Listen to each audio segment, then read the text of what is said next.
to join in the Pledge of Allegiance. I pledge allegiance to the flag of the United States of America and to the republic for which it stands, one nation, under God, indivisible, with liberty and justice for all. I'd like to welcome everyone to our board meeting tonight. Trustees Novary and Drappers send their regrets. We'll get started by approving our agenda. Are there any changes to the agenda as printed? No changes, but you do have a recommended motion there on one of the action items. And I do believe we would like to get your permission when we get to the discussion item on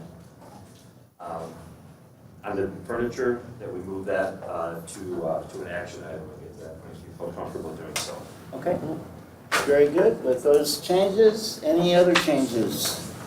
Is there a motion, please, on page 2? Mr. Chairman, I move that the Board of Education take the agenda as printed. Thank you. Bo, second? I second. Thank you. All in favor, please say aye. Aye. Opposed? The motion passes, and we'll move forward with our agenda as amended. And we'll begin, as usual, with the superintendent's report. Well, thank you, Randy. We have a number of reports today, followed by a little board education segment. So we'll start with the bond project update, and Assistant Superintendent Johnny Edwards is here to do that for you. Thank you, Superintendent Guideline and members of the Board of Education. I want to talk about just a couple small projects with our 2015 bond. You've approved the storage barns for the northern campus. The construction for those 2 barns will begin either the last week of June or the week following the 4th of July. The length of the project will be approximately 2 months. The initial delay was due to the state's approval process, and now we're working with the contractor with the availability of an excavator. The supplies and materials for the project have been ordered, and a portion of those materials are already in the contractor's possession. The second project from the 2015 bond is the auditorium refresh. The RFP for the high school auditoriums closed on June 7th. We've received a couple bids. Just a reminder, as the scope of the project would include upgrading the sound system, rebuilding the stage floors, modernizing the lighting network infrastructure and architectural controls, replacing the lighting with LED, and replacing the multimedia projectors. We plan to bring a recommendation to the board at the next board meeting. Moving to our 2021 bond, later tonight, we will share a presentation about the site layout and the visual appearances of both Central L and Haverhill. But I did want to inform the board that we're currently working on a bond website to keep the public informed of pertinent information over the course of the total project. So that concludes my report about the bond until the board education purposes portion comes up next. And I'll be happy to answer any questions if you have any. Thank you. Thanks, Johnny. The second report is kind of a continuation of a series of reports we've given you on our multi-tiered system of support. And this is a follow-up to information you had earlier with a little more detail around some of the work we're doing around supporting our students and staff. So Dr. J. Madsen-Gerhardt and Dr. Mackenzie Sheehan are here to lead that discussion and introduce you to some other people along the way. So, Janine. Hi. Well, thank you very much for the invitation to return and to speak specifically about multi-tiered systems of support, which you may hear or remember. We are acronym bound, so we do love to call it MTSS. I was going to say, okay, so first of all, I wanted to acknowledge and introduce you to Dr. Mackenzie Sheehan, because she does do our MTSS coordinator work, and she has been doing that for 65. This will be the 6th year coming up. This will be her 6th year coming up. Mm-hmm. This is the first time she's ever been into the board meeting. So I welcome Mackenzie. I'm like, hey, good times. We also have a group of individuals that came to the meeting today that I would like to introduce you to. People who aren't necessarily behind the scenes, but not necessarily in front of the board every board meeting. So we do have Ann Gordon. I'll just do a little wave there. We also have Becky Moon, who is our counselor team leader. And we also, there you are. I'm like, where'd you go? Dr. Kelly Jensenius. So Ann and Kelly and Nate Ledlow, who is not able to be with us, headed up the SEL, or the social emotional learning, that we'll be referring to today. And I just I wanted you to see who the leaders were. We also have a very special guest, if you haven't seen her yet, of course. The star of the show, we have Miss Maisie, and we have her owner and handler, Kim LeDuc, who is a teacher at Central Elementary. And Maisie, like all of us, is loving this hot weather, but maybe melting along the way. So we welcome Maisie. Maisie is 3 years old, and she spends half the day in Kim's classroom and half the day in another classroom. Miss Sarah Wagonar, the principal over at Central L, also handles her, and Miss Beth Odeker, our engagement specialist, handle Maisie. So Maisie's multi-talented, and she listens to lots of people. And she was brought on specifically to address she's doing so well now. Maisie was brought on, and we also have 4 other support dogs in the neighborhood, in our buildings, that support our students who and staff who are experiencing maybe a stressful or traumatic time, or maybe she helps the student and the teacher engage, or maybe the dog listens to the student as the student speaks to her. So we utilize her in many ways, and we'll get to that in a little bit, but I just wanted to make sure you saw our special guest. Now, if she sat right next to me, I'd feel much better, but she has to stick by her mom today. So let me make sure. So, There we go. Okay, very good. Well, as you know, last fall, we changed our department name from Special Education to Educational Supports and Intervention. The reason that we changed the name was because our department works alongside this Curriculum Instruction Assessment Office on a daily basis, and we do special education. We do provide special education services, but we also do a whole lot more than special education, which is why we came up with the umbrella of educational supports. So part of our educational supports, I was going to say, where's the part of our educational supports will be described today during Mackenzie's speaking. So to ground ourselves, we always like to think about our mission and vision and why we are here. And certainly we are here to provide an atmosphere and environment where students learn so that they can be the very best that they can be. And they are on target when they graduate to be career ready or college bound or both. So I just like to do that every day. I'm like, this is what I'm here for. I kind of take a look at it. So we're going to start where it ends. And we're going to talk a little bit about student learning, and I'm going to hand it over for a little bit. Okay. Well, so you have heard the acronym MTSS, or Multi-Tiered Systems of Support. And what that is there's a lot of misconceptions out there, but kind of the basis of it, or what we really want to educate our staff and our parents and our board members and our administrators on, is that it's a way of doing business. It's a way of conducting ourselves whenever we're looking at a system. And what it does ultimately is it helps improve our systems if we act certain ways, and it supports our mission and vision.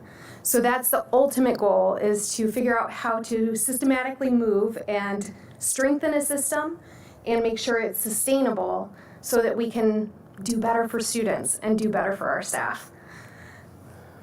Oops, wrong button. So really what MTSS comes down to is 5 components. And I'm not going to spend too much time on that because I know, time is precious. But we do have a lot of information around each of these different components, and that is something that's available if you do desire to hear more about those components at a different time. But really, the balanced assessment system, that's making sure we know how we're assessing something, whether that's our professional development, whether that's what our teachers need, or it's looking at students and seeing if it's a quantitative or qualitative data, but it's making sure that we have a balance and we're able to see that whole child through our assessments. The next one is making sure that we're collaborating all the time, that whether it's talking about how we can raise up leaders or it's talking about the structure of something in a system, it's making sure that we're doing it with a group and that we're actually talking with one another versus being in silos. So that's one reason that we said our departments work so heavily together, is that we have to have that collaborative structure to support students and our staff.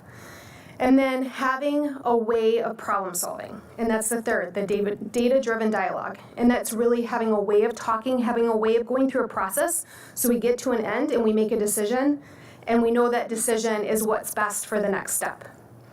And then having effective instruction and interventions. That's just one component of MTSS. And sometimes people think that that's the whole MTSS thing. So that one component of making sure that we have effective instruction and interventions, we're going to talk about that just for a few seconds right after this. But that's really making sure it's both for adults and for students. So we have effective instruction and even interventions or ways of supporting adults who need different things, but then also our students. And then the last one is more about that, did we do what we said we were going to do? And how do we evaluate a system to make sure it's sustainable? So these essential components really are what make up a well-functioning system. So when we look at SEL and how we're implementing it, or we look at professional development and how we're doing it, we have to have these components to make a system that works. And so that's really that idea of multi-tiered and making sure that we have ways of working to move us forward. Did it again. And so this is the part that I know has been introduced before. It's this idea of we have different tiers of instruction. And that we have these different tiers because if we didn't, we would only reach about 80% of our kids with just our tier 1, our core instruction. But instead, if we have tier 2, which is kind of a next step for a child, an extra dose of that, how do we get them to understand the core instruction? And if we have tier 3, which is a more intensive, like let's go back and look at those basic skills and really strategically hit that. If we didn't have those, we would never reach all students. But if we have those 2 tiers in place, which we do, we are able to make sure that we reach every student. So having this tiered system really helps because without it, we wouldn't be able to say that we are doing the best for all.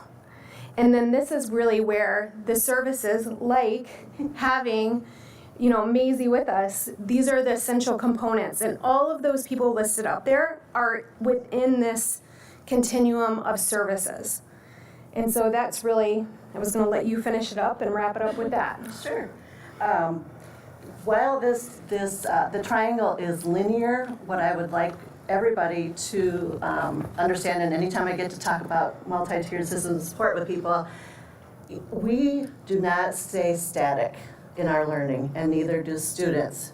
So students present many different ways. They have academic needs, they have social emotional needs, they have well-being needs, career needs.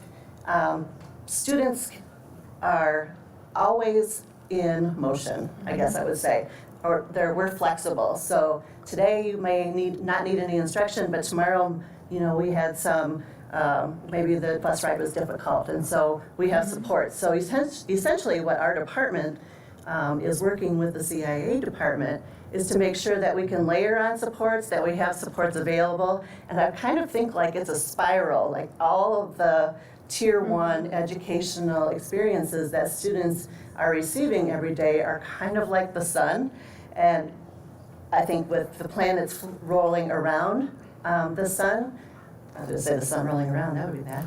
The planets rolling around the sun are available at any given time. You can see them, you know that they're there, they're supporting, and they're kind of wrapping around our students as we need to. So Mackenzie had mentioned that some of the people who are listed there are folks who either belong to the CIA or the ESI, as we like to call ourselves. And I wanted to focus specifically on some of the social emotional learning components that we have layered on this year based upon how our students are expressing their needs. So one of the, we do have an ISK liaison, which is the former community mental health. She's been with the district for many years. She's been able to connect us with many other outside resources that we have employed as therapists to come into every building. Every building has a therapist assigned to them, that we, the therapists are able to see students on a regular basis, on a daily basis, and on demand basis. So they're not there all of the time, but we do have that support rolling around in the district in every building. We also have the cognitive behavior therapy, which sounds very fancy, that is given out working with our school psychologists and some of our counseling staff. And cognitive behavior therapy helps us, I'm going to have Ann explain that just a tad. Would you mind just kind of giving a brief CBT? From back here? Yeah. Oh, sure, okay, so. Stand up so they can see you. Okay. Yeah. Cognitive behavior therapy is used for students who are exhibiting internalizing challenges, meaning like anxiety and depression, and we're applying it in a small group setting here in Portage. It would be our goal that that's available to students in every building. We're still building towards that, but it's primarily for students who have anxiety and depression. It gives them tools to help deal with that. So we're seeing a lot more of that than we had had. Actually, we started long ago before COVID, and then COVID has just really ramped up and reaffirmed that we were on the right track to help our students. And then we also have 5 therapy dogs that are in the buildings right now. We have Maisie, our special guest. Phoebe actually belongs to this building. We have Heath at North Middle, Milton at Central Middle, and Hobbs, thank you, the original, the OG, over at Northern High. So thinking about what we have done in the past for board information, and what I've presented has been more special education, but it's really time to talk about our connection and how we operate on a daily basis, intertwined versus separate departments. So I think that might be it. That's it. Yes. So with that, I will leave you with our district goals and strategies. These are the overall ones. They're not they're the above, I would say, the umbrella. We're working through 2026 to refine that Tier 1 instructional system. We're trying to be sure that we analyze and improve how we are providing our MTSS interventions, as well as our not core instruction, but how does that all fit in as a Tier 1? So we're looking at that, and we're also looking at that whole PPS community by improving our culture and climate. And a couple of years ago, we had the SEL team during COVID, Social Emotional Learning Team, which Becky Moon was part of. And I am happy to report to you today is that many teachers in the district spent their time unpacking our social emotional learning goals. So we're moving on. Okay, and with that, what questions might you have? Well, the board met a few months ago and asked for this update because we had some board members that hadn't been grounded in MTSS. And when this started years ago, the way it was presented to us, it was just the 3 tiers, and the fact that time was no longer going to restrict, learning. Yeah. And so from what you presented tonight, this has evolved into an entire system. And so this presentation is very helpful because I don't think any of us realize that.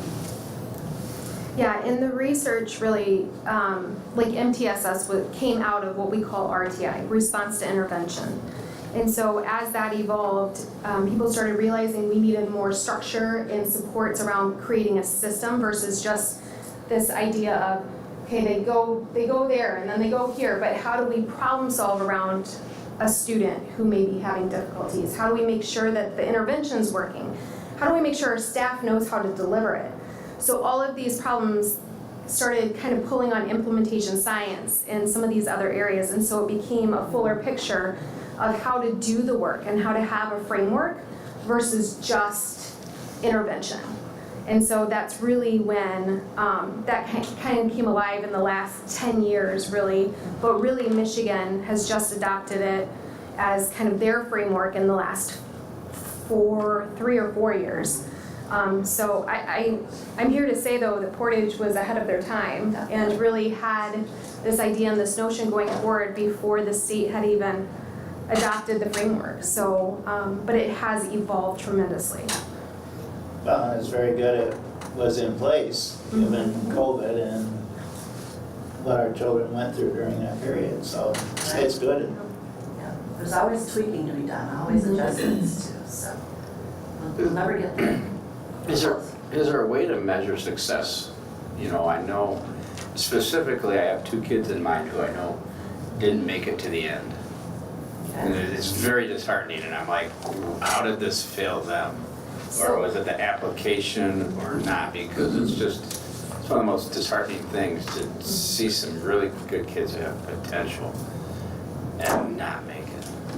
Yeah. You know, and that's what I mean. How do you know we're really, you know, how are we measuring success? Yeah, well, many ways. We're triangulating data, so we're looking at attendance data, especially if you're looking at people who have not gone through the process all the way to that target diploma. So we do have, besides attendance data, we look at behavioral data, we look at test data, of course, state data, but we favorably look at our local data much more so, and dissecting each student's experience and identifying what it is that we need to layer on to help them.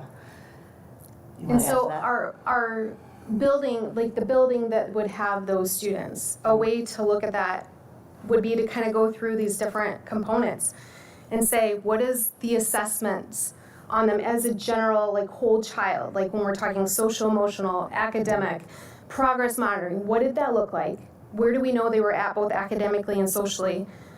And then asking ourselves, what is the issue? Let's get to the root cause of what maybe caused them to be in this situation now. And we have a way of doing that and having that conversation with a large team. So that's part of the structure. And then looking at, were the interventions effective? Like, what did we see that actually gained momentum for them? And lastly, looking at, as professionals, did we implement what we said we were going to do for those students, or is it a staff, like, was it on a staff behavior or a lack of implementation? And this is a way of having a conversation, and that's scary to have those conversations, but that's what has to be done so we make sure and we're able to move forward and do better every single time, but then also figure out how to support them before we get to the point of failure. Tools are effective. Not every tool is effective. No. You know, you're not going to use a wrench when you need a screwdriver or what have you. And I always want to make sure you guys, we're assessing the right tools. And every tool is not going to be the same, but it is, like I said, I wish these kids would have been scooped up. So. And to add on to that, my question is, what tools do you have in your toolbox? And do you need more? Because I hear you looking at the data, you're doing those things. But if you see that this is not working, what else do you need? So I have a whole nother, like, hour presentation that we could do. So, no, but that is the perfect question. Like, that is what the essence of what we need to know is what works and what doesn't, what's effective and what's not. And for certain types of students, or for certain students on a trajectory, we need to know that. And so we have, our teams are analyzing that data, and we're getting better at doing it through using this structure and this process. And so we are on track to make sure that our teams in every single building know how to have those conversations. But it does take time, and it takes a lot of professional learning.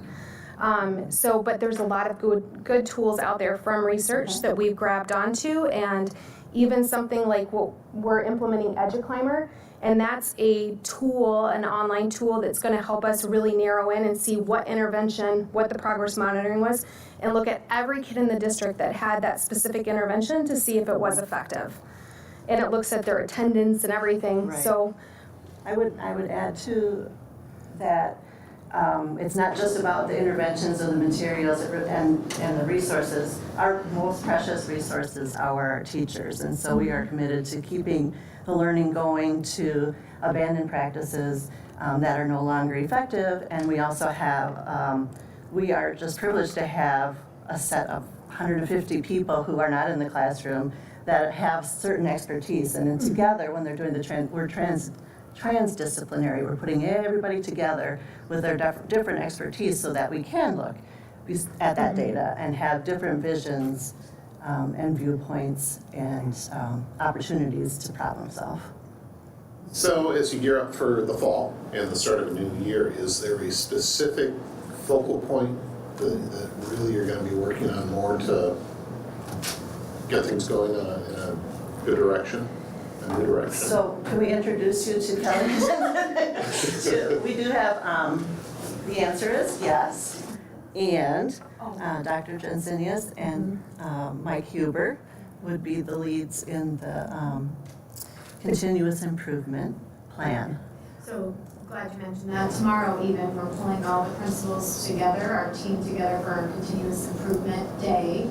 And we have set this goal together as a district around our Tier 1 instruction. So when we talk about a piece of the system, this is a piece that we're pulling out and saying, where do we need to strengthen within the classrooms as a whole district? And so at each level, the principals are working alongside their continuous improvement teams, alongside us, and we have these two different strategies, one around instruction and the other around our climate and culture. And then from there, what we're doing is breaking that down further around activities and action steps that we're taking to make sure that we have some impact. So tomorrow is really around really having that conversation of saying, okay, as we go into the fall, building principles, what are your top 2 priorities? And all this work we've been talking about to start that school year and get our staff moving forward. And they've been doing that this whole year, so we have that big improvement circles, and it's never ending. So as these ladies mentioned earlier, we continue to grow and learn.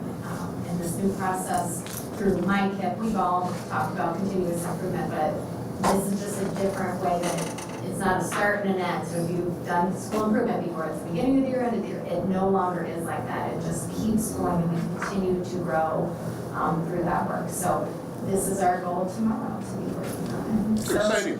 It sounds good, and I agree. It's not a program, it's that individual, it's that relationship piece. You talked a little bit about, there's a lot going on here. You talk a little bit about the parents and how the parents are involved. Absolutely. So you use your lens, I'll use my lens. But typically when we're looking at interventions and building a program or a plan, I'll say, for students, we definitely encourage, we welcome, we don't beg yet, but we do call and we engage with parents, and they know their child best. So we definitely will start with what they're thinking, they're seeing in their student, what are their concerns about their student and the learning or the social emotional adjustments that they have. So always we want parents involved, and we do have parents at the building level involved in that system work, not necessarily talking about individual children, but I'll kind of let you talk about that. Yeah, and so we do have parent input, we get that, but something that you should be aware of is that we've really worked hard to streamline communication about how we're moving forward with students in intervention, or if they need an extra dose of help or support. And so that's something that we've been working on, that we're continuing to work on, but right now, after every screening, universal screening, an assessment that looks at where is a student at, do they have any areas that need support, and what areas do they need extension in, we send home a communication to parents that lets them take a look at that and know what the next steps are, and also how they can support at home. And some of that's come out of the Read by Grade 3 law, but really it's been best practice all along. It's just streamlined it a bit more. Yeah. Thank you. Could we hear a little bit more about Maisie? Absolutely. So Macy came to us from InterQuest. It's a company that's kind of are based out of Grand Rapids. And she was originally part of the Pause with a Pause program. And Kim Hayes, the trainer, picked her up from there and kind of trained her, took her focus to become a social emotional support dog, basically, for elementary. And when she came to us, she had her basic obedience training. Kim Hayes worked with her for about 8 months within schools up in the Grand Rapids area, came to us and trained with her in Central Elementary's building for a few weeks with us, and trained us to be the handlers. So Maisie is never in our building without one of the handlers. So it's myself, Brad Rogalski, Beth Odekirk, and Sarah Wagner. Those are our handlers for our building. And like they had mentioned earlier, throughout the day, she starts her day in my classroom. Students come up and, like they had mentioned, I have students that struggle with reading, so we read with Maisie because it helps calm them, it encourages them, it's more fun for them. I have students that come into my classroom throughout the day from other classrooms that have either earned it as a reward for their positive behavior in classroom, or they need a break due to some anxiety that they're having within the classroom. And so they come into my classroom and visit with Maisie while I'm teaching. They have timers set up, and they come and get their timer, spend their time with Maisie, and then go back to their class. What is time with Maisie? So it depends on the student. It varies with every student based on what they need. So some students will come in and, like, she will be on a bed in our classroom, and they will come in and just lay on her, hug on her, love on her, pet her. Other students will do their academic work with her. We've had situations where students have been upset in the hallways and have been throwing things and kind of really had that emotional struggles. And we've been able to bring Maisie out and just kind of put her in a laying down or a sitting position. And I have personally seen students instantly flip and calm right down and kind of pet her. They will then have an emotional release, is what I like to call it. You'll start to see the tears, but it brings their whole emotional state right down. And then we're able to further process with them. Mrs. Wagner, or at the time Beth Odekirk, would take the student, and they could then talk through the situation and talk about maybe what was causing them to have such a huge reaction throughout the day. It could have been something at home, it could have been a peer upsetting them. It was a variety of things that would have come from it. So with Maisie, she's been with us for a year. So at the elementary level, this was our first year having her. And speaking with other districts that have had dogs, therapy dogs in their buildings for a longer period of time, they are like, it's about 3 years in when you finally start to get the groove with her. So this year we mainly made her focus be between 2 classrooms to help us as handlers to make her successful, and also help her be successful coming to us.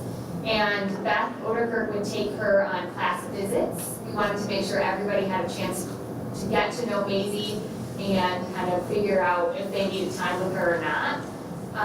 And then I would work with the classroom teacher. She has her own calendar that's shared amongst all of Central staff. And so they know where she's at, or I have certain students, like I said, there was a couple individuals that came to me every day, twice a day at this time, just to help them keep their anxiety down throughout the school day. And so they were already scheduled in. The whole school knew, like, at this time, Maisie is scheduled to be with this individual. So we're still in the process of figuring out how we can utilize her more to our benefit in our building. But I do have some written data based on how many classroom visits she attended, how many interventions is what we're calling them she did on a daily basis. We had a couple young fivers that part of an intervention for them was Maisie. And then I have some information on how many non-planned incidences we would use Maisie for. So all of it's on paper yet, because I just haven't figured out how to graph it. But so we've been tracking it, because we want to be able to utilize her to the best of our ability. And I think it's going to change year to year based on our students and what their needs are, which is really nice, because Maisie can be really flexible. Having a few different handlers in our building is beneficial, because I'm a classroom teacher and I can't just leave my classroom and go support. And so having Sarah Wagner or Beth Odekirk be able to pick her up if there was an incident, they could easily come and take her and, use her throughout the building. Wow. Does she go home with you at night? She does go home with me, yes. So she comes home with me. I have 2 other dogs, so at home she gets to just be a normal dog. So you'll notice she has the bandana on, and then she also has a special collar. Not this one, this is her school one, but she has a special collar right here, which is the collar. So when these two items go on, as soon as they get to school and she gets out of the car, they go on and she knows she's in working mode. And then, when we get in the car to go back home, they come off. So she knows, I mean, it's amazing. Even my husband picked her up one time and, wow, she's so different. Yeah, she's in work mode.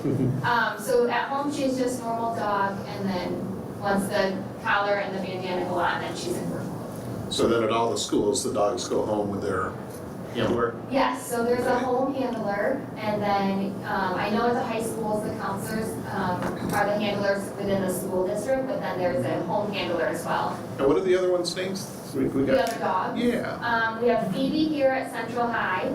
We have Hobbs at Northern. We have Milton at Central Middle. We have Heath at North Middle. And then we have Macy. Cute. And they are, I mean, we've gotten them all pretty much within the last year and a half. I think the district has added all 5 on. Is the plan to have them in every elementary school? I would love to see that as a plan. See, these are the things I'm asking. What schools are you asking for? So when we brought Maisie on, I had heard that the high schools had dogs in there. And so I met with Kelly Kuzinius and kind of presented it for the elementary level, and it looks different based on the age level. And so we were able to bring Maisie on. And the nice thing, I'm happy to see that the middle schools have them, because the students that are already leaving Central Elementary, they're excited to know that if they're coming to Central Middle, there's a dog. And so there's some of those students that really need her throughout the day, and so to know that as they continue on their path, they have one at the middle school, they have one then at the high school, and so it really is helping them to kind of take that next step, knowing there is that comfort and support at the next level. Well, thank you for that. And thank you for your willingness to take on Maisie. That's great. Thanks, team. Thank you. All right, we have next, the next 2 reports are reports that are required by law that we do on an annual basis. The first of those is our district goals report, which is driven by Public Act 48. So Mike Huber is here to present that report. Mike? Hi, good evening, trustees. Thank you for allowing me to be here. I know I put the packet for this in there, and I think Bo back there will get the slides up for us on the screen here in a moment. So if you heard Mackenzie and Janine talk about the aspects of MTSS, one of those aspects is data. That was component number 3 up there, as well as a balanced assessment system, which is number 1. The data I'm presenting you with that's part of that PA 48 goal is connected to our work in MTSS, because we chose to do our goals related to something that we actually use. And I think every school system around us did something similar relative to PA 48. Keep in mind, this was established last fall as a result of the school aid package, which included a section 98B, which expected us to put together year-long data around some goals for just that one school year. And so we set our goals at levels historically that we would see. We always bring to you the Acadience data of around 80%. That's our target. And then we also have a math goal here of 80%, and that would be at the elementary level of meeting grade level benchmark. And I'll talk about that as we get into the report. And then also at 6-8, we did 80% of students demonstrating growth in NWEA on reading and mathematics. So the rest of the report is derived from all of this data as the state expected us to bring it forward to you as a team. They gave us the way to aggregate the data based on the work we're doing. So the first thing I want you to see is the elementary Fastbridge and Acadience. I've highlighted green anything that landed over the 80%, even though there are interesting data points that are not meeting that benchmark that are important to remember. So you can see all of this elementary data here. On the left-hand side is math, and on the right-hand side are the reading numbers. A few things that I want you to know about the elementary assessment. As the students go through the school year, the benchmark increases. using Acadience and FastBridge, especially the curriculum-based measure. Both of these assessments take into account that students learn through the year. And so what they're looking for is for you to keep reaching that target. So the target does move throughout the year. It increases, and the exit target is where they were measured in spring. And these are our reading and math results in that regard. If we take a look at the secondary result, here's the elementary results. I didn't know which order we were getting them in. Our elementary results by some groupings that the state wanted us to show. So they had a number of groups for us to look at, and if the groups had 30 or more students, then we're required to report on those groups. You can take a look where we are. All K-5 students is across the top, and then all of those groups are listed below that. So you'll notice I've highlighted those in green, but a few other places you want to look for spots where there was around between 8 and 10% increase is a remarkable number. So you'll see a handful of those categories where we were able to take those groups of students, which could be as small as as small as 30 students in them, and then we were able to move about 10% of them up to benchmark. So, and while we would love for all of our students to be at 80%, that's some of the work that Dr. Sheehan and Dr. Manson-Gerhardt were sharing with you about on the academic side of how we do that. We're also required to show what the method of instruction was. So this is basically on the back page as we cover all the elementary groups.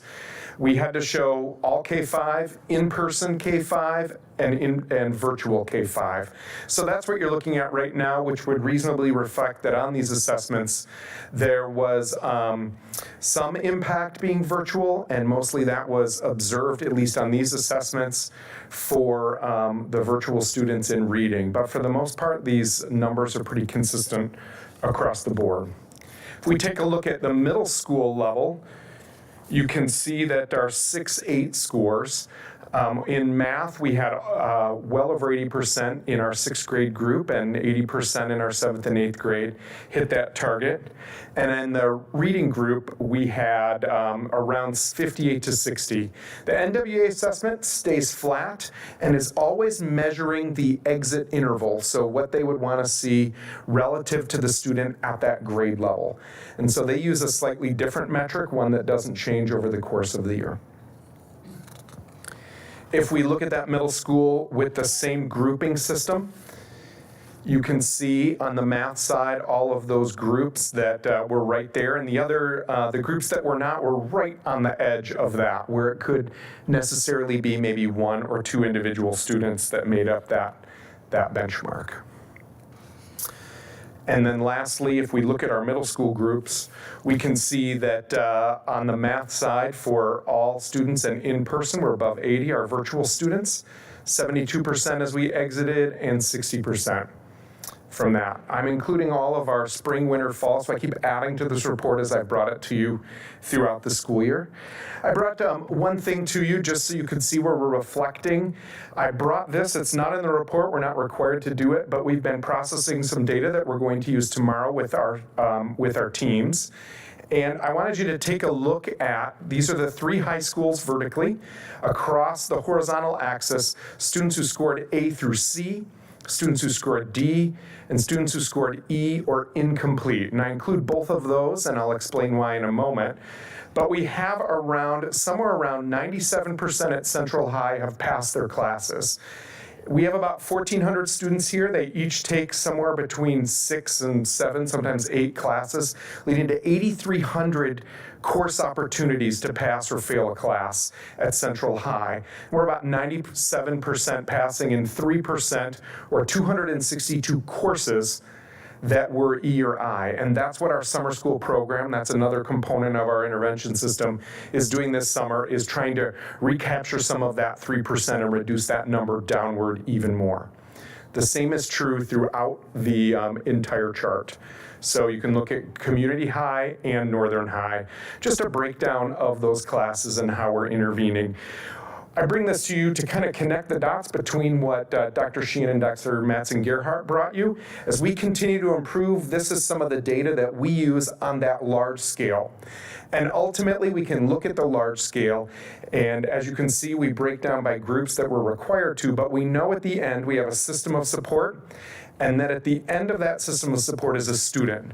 Mike's at the end of that, and Mike may need some support, help, intervention, extra time in summer to get something done. So at some level, our system does that support and intervenes right at the level of input, exactly like Maisie does when she's working with the student. So academically, that's a nice connection between our MTSS work here. I bring you this report. This will go up on our website as well, but if you have any questions, I'm happy to answer those for you tonight. So this is the first year of this. This is the first year. We are unsure if they will include it again in the state aid package. So this may be required again. As you can see from the top of the slide, it's the return to learn goals. Haven't used that phrase in the boardroom in a little while. But that was part of what the legislature put out there in that gap time to ensure that while we were not having these long-term goals, that we had short-term goals that we were focused on. We may see this in summer, we don't know. I have to go look to see if it's being included right now in the state aid package, but I'm unaware of that. Mike, I appreciate you at the end tying it back into the big picture for my brain to kind of see the connection.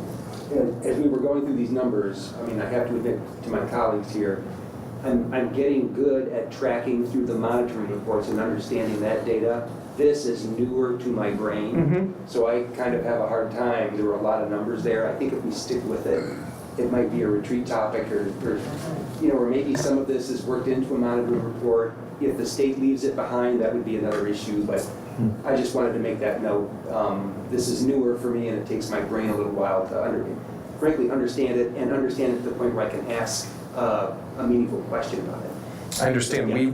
We use this internally consistently, so this is not a measure we created for just this year, but this is something that we use on a regular basis for us to make decisions instructional. Thank you. Mike, how many virtual students percentage-wise are there in the elementary and the middle school? There were just over 100 virtual students in the elementary, 105 as we ended the year. In elementary? In elementary. And then middle school?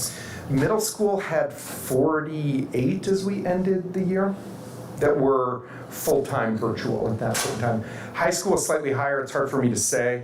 It was north of 100, but it was less than 100 if you're talking about full-time. We had a number of students at the high school level take 1 or 2 courses virtually, while the rest were in person or some were off campus. And will we do virtual next year? Is that the plan? We will not do virtual next year at elementary or middle school. We will have some options available, as we always have. Under 21F, all of our students can request to have virtual classes, especially when in some schools the programs aren't diverse offerings.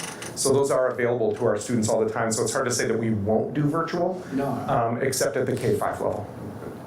Because you can tell, it looks like in the middle school, the virtual kids didn't improve as much. So, but it could be just a couple kids whacking a day off. It could be, and it's also, remember that this is a snapshot. It gives us a good place to go look and do the work to find out more of the details about why or what we would choose to do instructionally.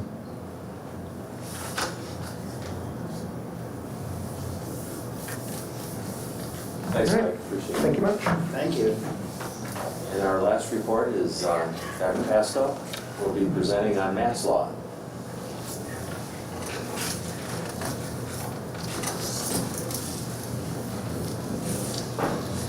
All right, there we go.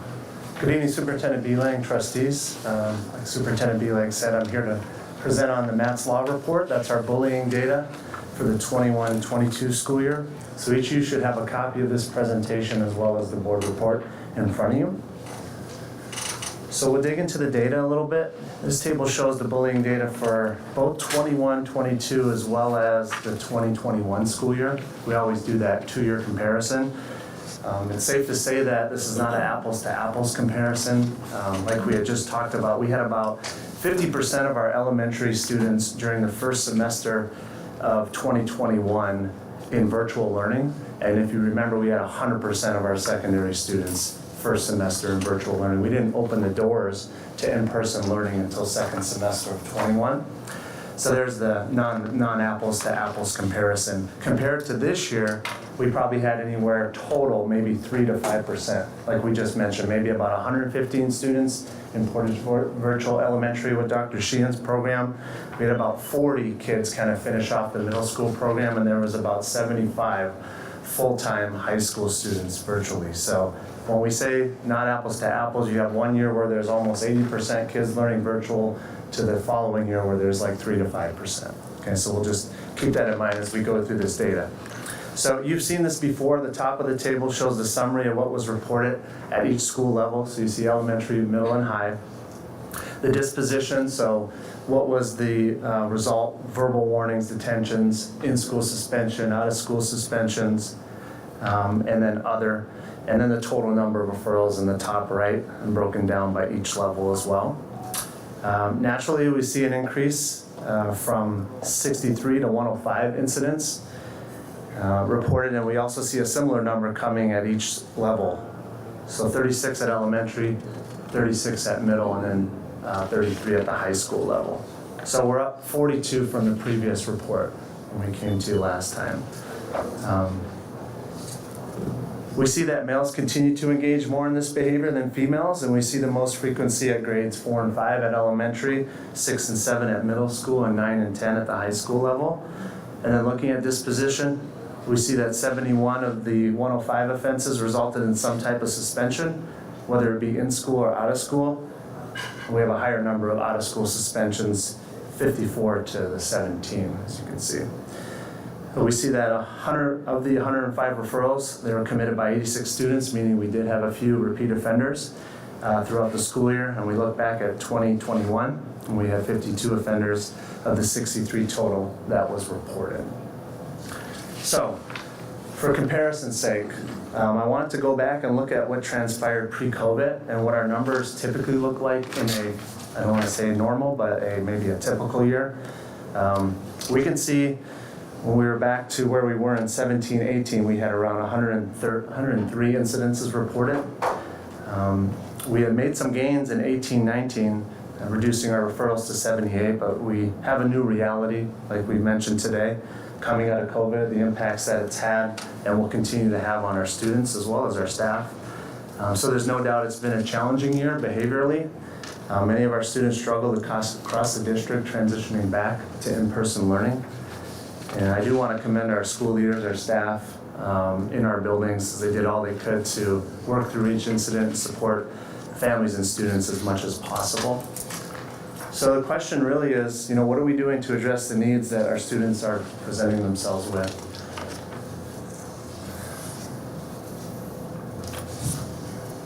So we can look at some of the strategies that we have in place. These may be additional ones that may be in your packet. But some of the stuff already was mentioned. We're reestablishing our positive behavior intervention systems. That's to effectively teach appropriate behavior to all children, intervene early before things escalate. We want to try and use research-based interventions. We'll monitor progress, use data to make decisions. Part of our continuous improvement efforts that you just heard of, each building has a goal connected to improving culture and climate. That's a focus on positive relationships, MTSS, in which you just heard about in terms of the way of doing business, as Dr. Sheehan mentioned, and social emotional learning competencies. We do engage in restorative practices. You've heard that term before. That's an alternative approach to punitive discipline measures. Helps students take ownership of their action. They kind of recognize the impact their actions have on others, and it promotes communication to resolve conflict.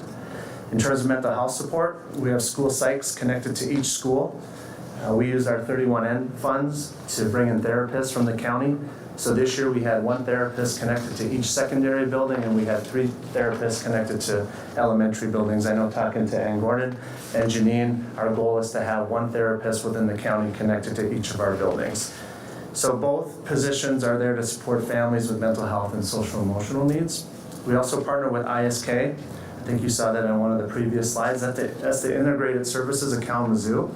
So they help to address other mental health issues. So they connect families with resources such as medical care and housing. You heard a little bit about CBT, that's cognitive behavior therapy. And like Ann said, that helps students develop strategies to solve problems, regulate their emotions. So we have trainings and circles that happen in our buildings with students. Those are led by our school psychs, and those are 6 to 8 week cycles. The goal is to conduct 2 cycles in each building next year. And so students are identified by a screener called SABRS, as well as the recommendations from school psychs, our counselors, and our engagement specialists at the elementary level. Some of our professional learning has been allocated to trauma-informed schools. You've also probably heard that training. That helps to increase our staff awareness of the impact of trauma and gain skills to help better support students who are at risk. And then most recently, we had 70 staff trained on the comprehensive school assessment, threat assessment guideline. That's the work out of University of Virginia by Dewey Cornell. So we've completed, a group of us completed level 1 this spring. We have a level 2 training scheduled for August with them coming down in person. And we have staff members on multidisciplinary teams at each school. That includes our SROs, our psychs, our counselors, engagement specialists, and our administrators. So this CSTAG approach, it gives us a common model to addressing and documenting threats in PPS. It's all part of one conversation, and that's supporting kids, particularly when they're struggling. So hopefully we can get to a better place as we move into 22-23. So again, these are a few of the things that I wanted to highlight outside of some of the things that might be in your packet. That's all I had for you tonight. So any questions or comments, I'd love to hear them and try my best to respond. And if you need me to go back to any of the slides, I can do that as well. Mike? Yeah. I'm sorry, you refer to bullying data and then behavioral data. Are those interchangeable?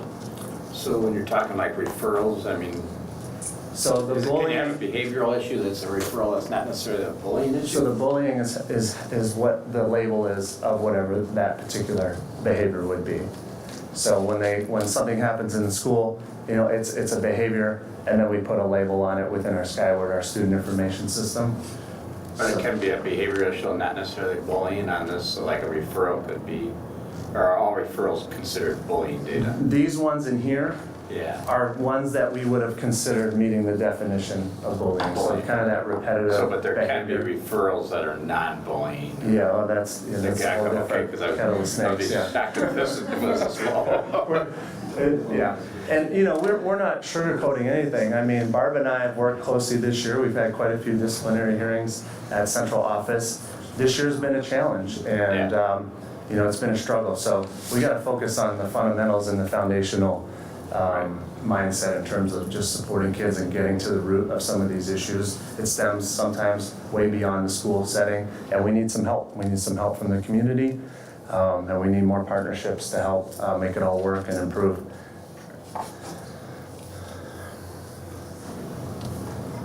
I just want to make sure I understand this, right? The Dewey Cornell training, Yeah. that's to help us identify students who may be a threat. Is that correct? That's correct, Randy. So that'll be our threat assessment model moving forward. There's the working through the process of a threat, but more importantly, it's identifying kids early that may be struggling and finding support for them so that things don't become a big issue. Again, all part of the same conversation, whether we say bullying, threats, just like you said, Rusty, generally behavior, it's kind of all in one conversation as to the things that we need to do to help support our kids. And with all of this, it still intertwines with MTSS. It's in there, yeah, it's definitely So in we there. still have levels of support for these types of behaviors. Mm-hmm. Yeah, and hopefully as we dig more into that, we'll get more successful with intervening early and supporting kids and families and getting them, the right help that they need. We're hoping for a better 22-23. I've been rounding with principals today in particular, and folks are excited. It's been a tough year, but the conversations I'm having is, we want to put this behind us, but we want to learn from it.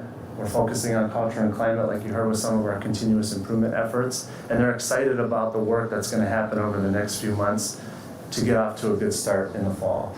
So, we're hoping all of these things that we're talking about tonight will make a big difference in terms of supporting kids and families. And professional development is definitely embedded in all of this that we're talking about. Yeah, and I think it won't happen without it. Yeah, and I think what you'll see, Celeste, particularly this year coming up, is you'll see professional learning directly connected to these continuous improvement goals, whether it's improving Tier 1 instruction or whether it's improving the culture and climate of all of our school communities. We have been very mindful. Huber and Kelly, I mean, they've been great with, and Mackenzie, Janine, really focusing in on providing the professional learning to help support those goals that we say that we're embarking on, so. Just a question on the first page of the data on the number of referrals for out-of-school suspensions, it's at 54. Does that mean we've had 54 out-of-school suspensions during the 21-22? It means of the ones that were reported as bullying, out of that 71, 54 of those were out of school and 17 were in school. That's just ones that were labeled as an offense of bullying in terms of a behavior. In terms of overall suspensions, that's not the total number of suspensions that we've had in a year, clearly, right? So it's just ones that are directly connected to bullying. I mean, this report is really geared towards Matt's Law, and the strategies are really supposed to be geared towards anti-bullying, but you know, the more we see the impact of COVID, it's, like I said, it's really all just one conversation in terms of supporting kids. I have a question that might be kind of subjective and maybe more for later, but if somebody's had either in-school or out-of-school suspension, does the situation improve typically when they return? I would say mainly when a student receives a suspension, you know, mainly kids kind of get it. They understand. That doesn't always happen. And so, as you see here, we have some repeat offenders, whether it's bullying, whether it's harassment, or all the other offenses that we have within our student handbooks. Sometimes the punitive measure around a suspension doesn't mean a whole lot for some kids. So that's when we talk about restorative practices and we talk about bringing people together. Even with the cognitive behavior therapy, more of that communication versus the punitive end. All depends on the student and the individual and the family and what they need. So Keith, yeah, sometimes, you know, you suspend a kid for 1 or 2 days and that's all they needed. You know, sometimes you do that with other students and it doesn't resonate. So other things need to come into place, as you've seen today and this evening around some of the measures that we're taking to help support students.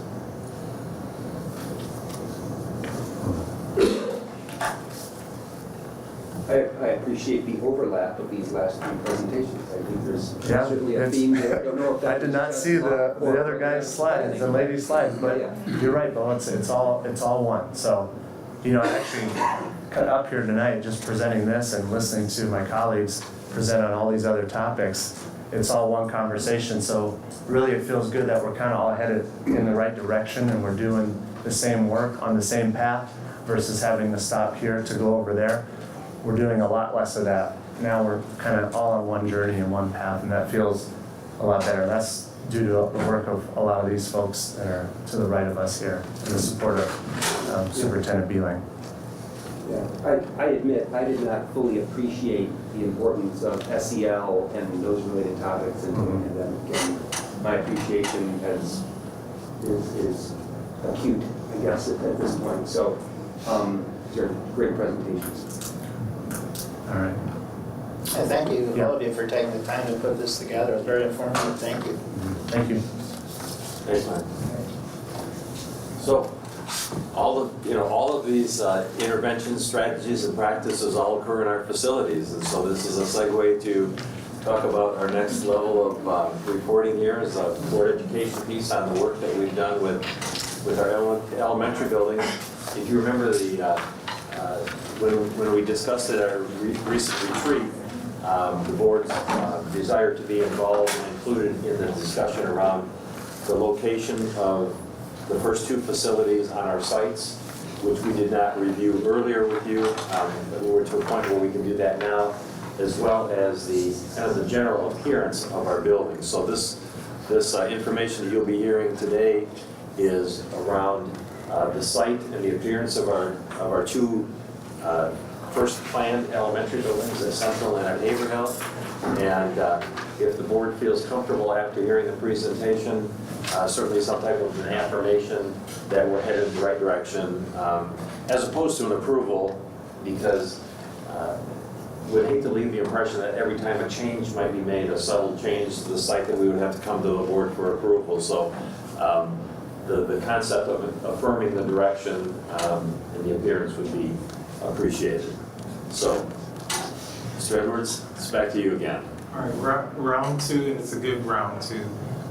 First, I want to just pause and say thank you to all of our team members who have been collaborating with me, with Mark, with our construction manager, as well as with our architects. This is definitely a collaborative process, and I can't reiterate that much more. That this is a lot of iterations of us going through design work, and oftentimes it's some good discussions for us to better understand what architects are trying to help convey in the academic programming that we want to keep intact.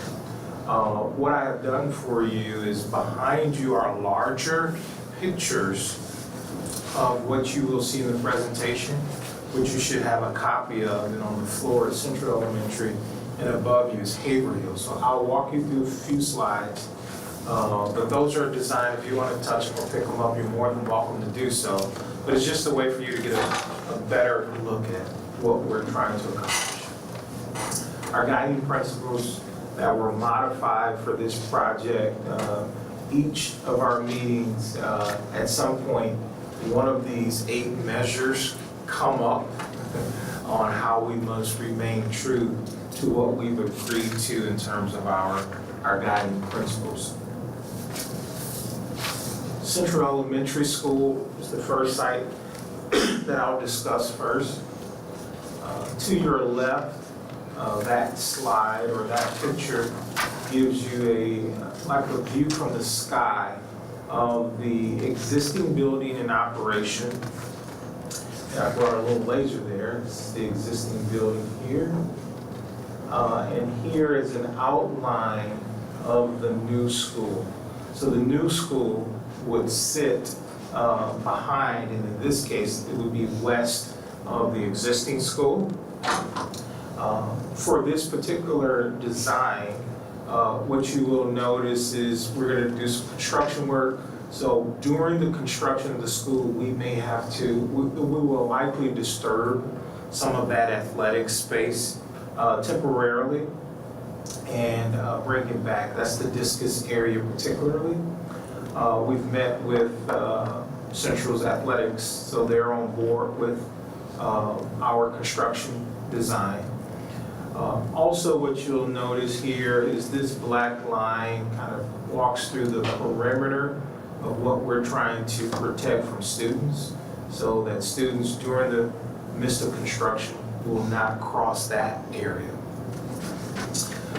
When you move over to your right, this is how the school or the layout of the school will look at the conclusion of the building being demoed. With this parking lot, with this entrance coming in, our goal is to widen that area so that we can have 2 lanes of traffic going out to Westnedge. We want to preserve or upgrade this existing parking area that's overflow parking for the school, but also parking for athletic events.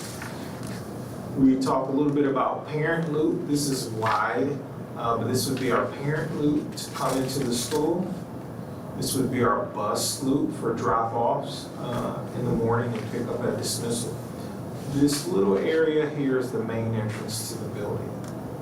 So the building faces east in terms of its main entrance.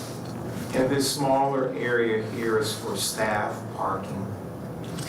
This is playground area as well. And again, this is the school. This is the footprint of the school. So that's how the site will look here on the left, kind of at the conclusion of this construction, and to the right at the conclusion of the demolition. So think of it in 2 phases. In terms of the exterior concepts, we're trying to keep a campus connection between the high school, the middle school, and the site that's listed there. And I'm not the best with fancy colors, but essentially these brick patterns that are already on the campuses will be embedded into the elementary look. And again, if you want a larger look at the particular brick, we're looking to match up some of the brick with the high school campus as well in this design pattern. And these are other textures for other areas of panels within the exterior of the school. And then obviously there will be different things related to glass in the exterior as well. More specifically, this is a conceptual look of what the exterior of the building would look like, with the main entrance being here, with offices here and learning areas to your right. Again, with this being conceptual, there are elements of this that's not seen as we're working through other design patterns as well. This is just a closer look at the entrance of Central Elementary School. And then this is the northern part of the campus where the learning communities are. This is an exterior view of how the learning communities would look. For Haverhill Elementary School, we've done a before and after, or during and after, where the new school would sit here, and in this case, this would be to the east of the existing school. What we're looking to do is use Haverhill as a swing school, so that this outline here is the existing school that would remain intact throughout the entire duration of the bond project. We would bring in our guest or visitor parking here, parent drop off here, and below to the south would be staff parking here. And we're looking to do a curb cut here for our bus loop, all right? And if you're familiar with Haverhill now, this is the current bus loop that we use to enter the school. And we would do a curb cut for the buses here on the south side. Now, several years down the road, when the building is gone, we would redirect traffic into the site using the existing curb cuts that are there. And all of this area here would remain intact based on the design of the school. We would obviously probably have to do some recreation of some playgrounds particularly, but we would have some green space and other things here once the building is demoed.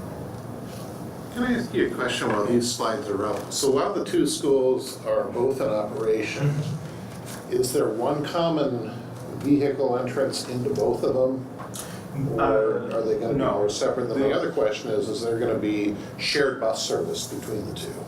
All right, so the first, let me give you a different answer to your question first.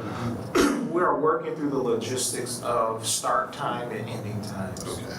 We believe that it would be to our advantage not to have both schools starting at the same time.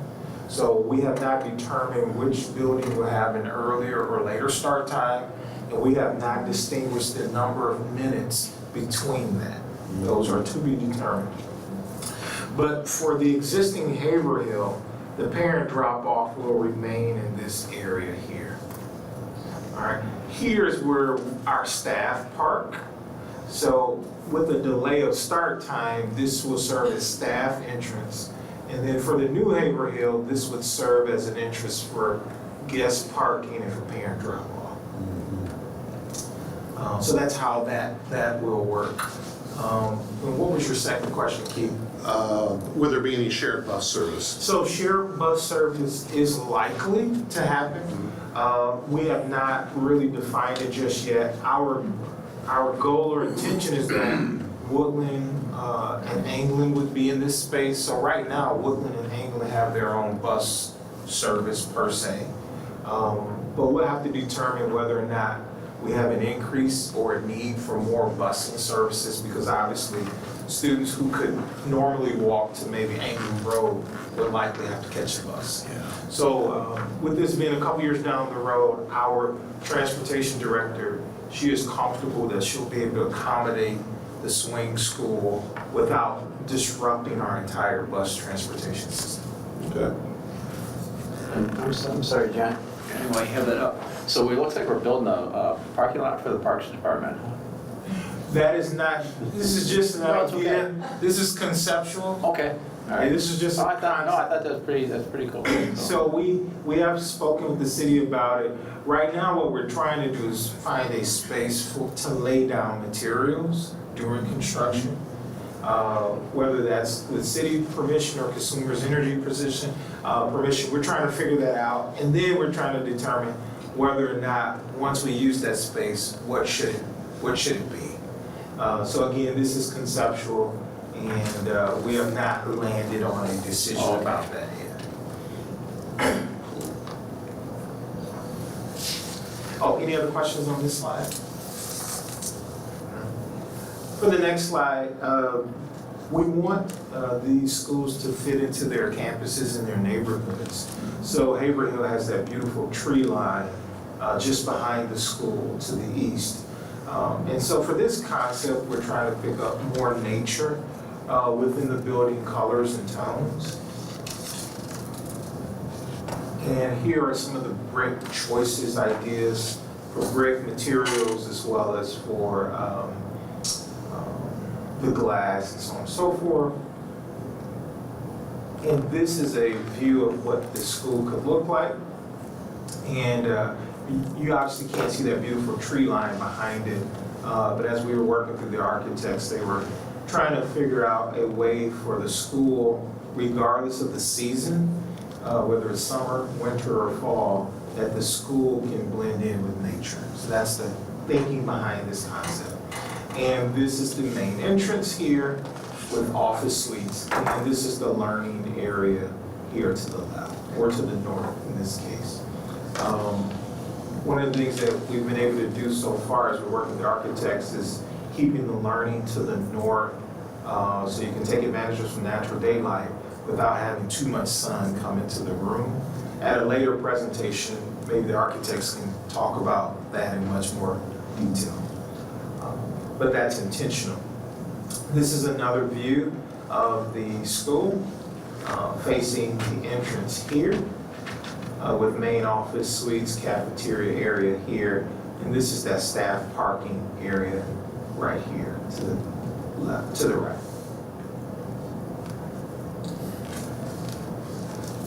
And these are the northern learning area. We're calling them learning studios on the north side of the campus.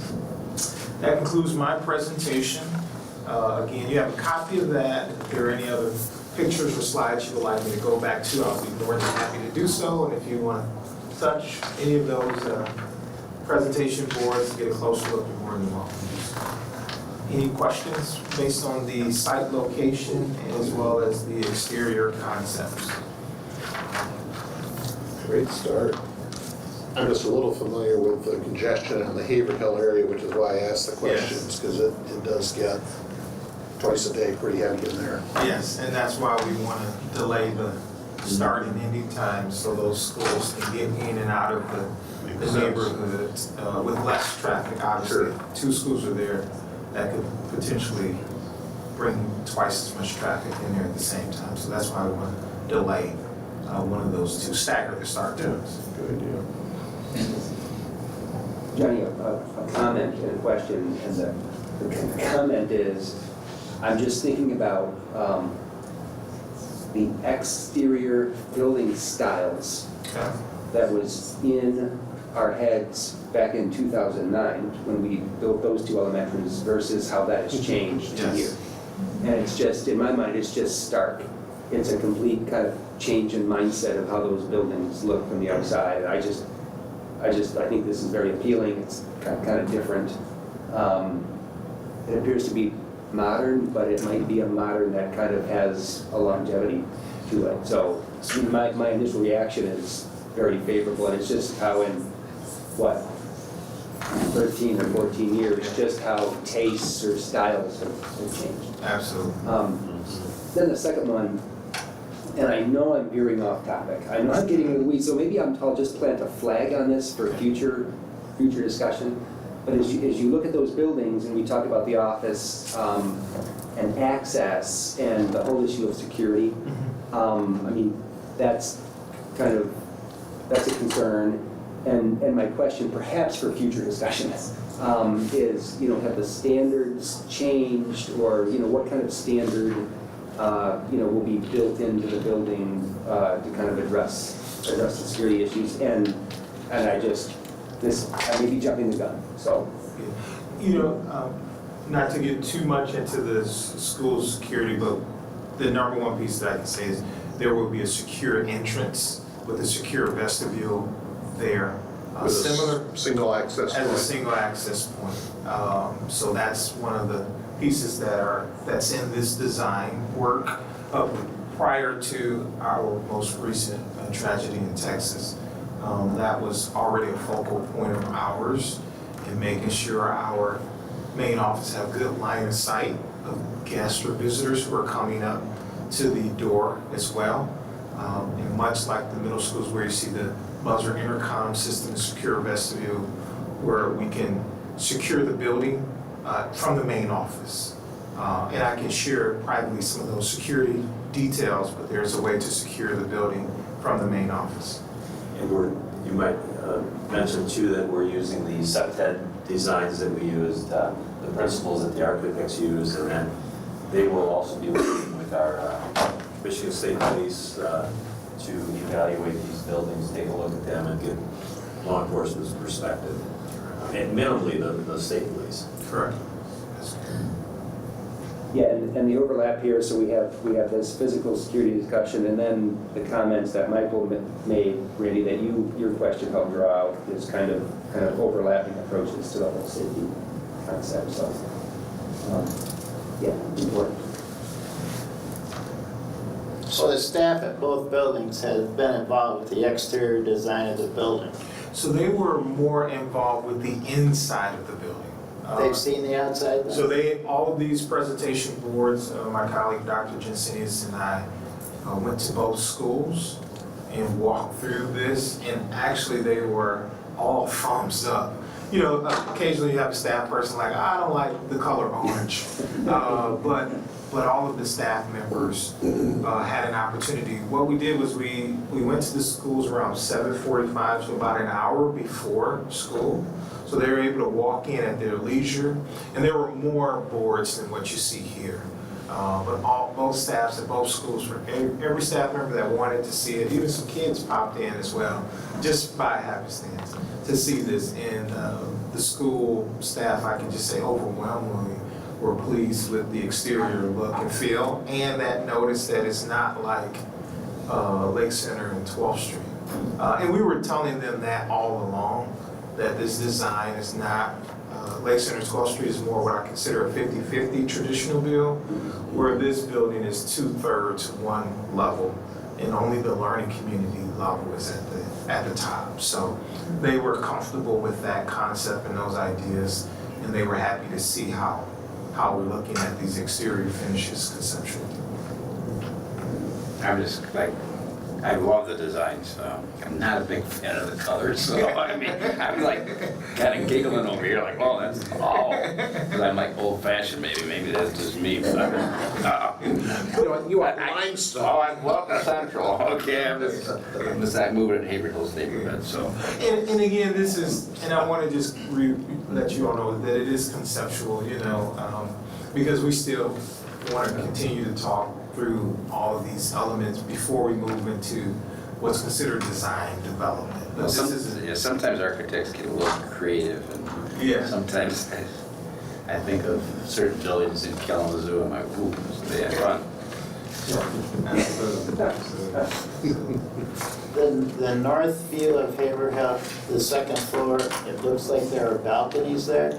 So those are called, and this is in both designs, they're calling these project terraces. Oh, it's not a balcony, it's a project terrace. I want to make sure I use the new language. But essentially, so this is all conceptual right now. We still have to work through the budgets and see if we can continue to keep the project terraces in both buildings. So this is just conceptual of kind of listening to our teachers and looking at all of our design work as well. But that's Haber Hill's version, but Central has a similar piece on. So that could be an outside learning area. Correct. For that second floor. Correct. For the second level. Yeah, yes, yeah. But again, it's conceptual, that's the direction we're headed, but again, we have to go through all of our lines and look at costs and things of that nature. But at a minimum though, that underneath those project terraces, the upper level, we will definitely have something here beneath those areas as a project area for the staff and students to come out and work.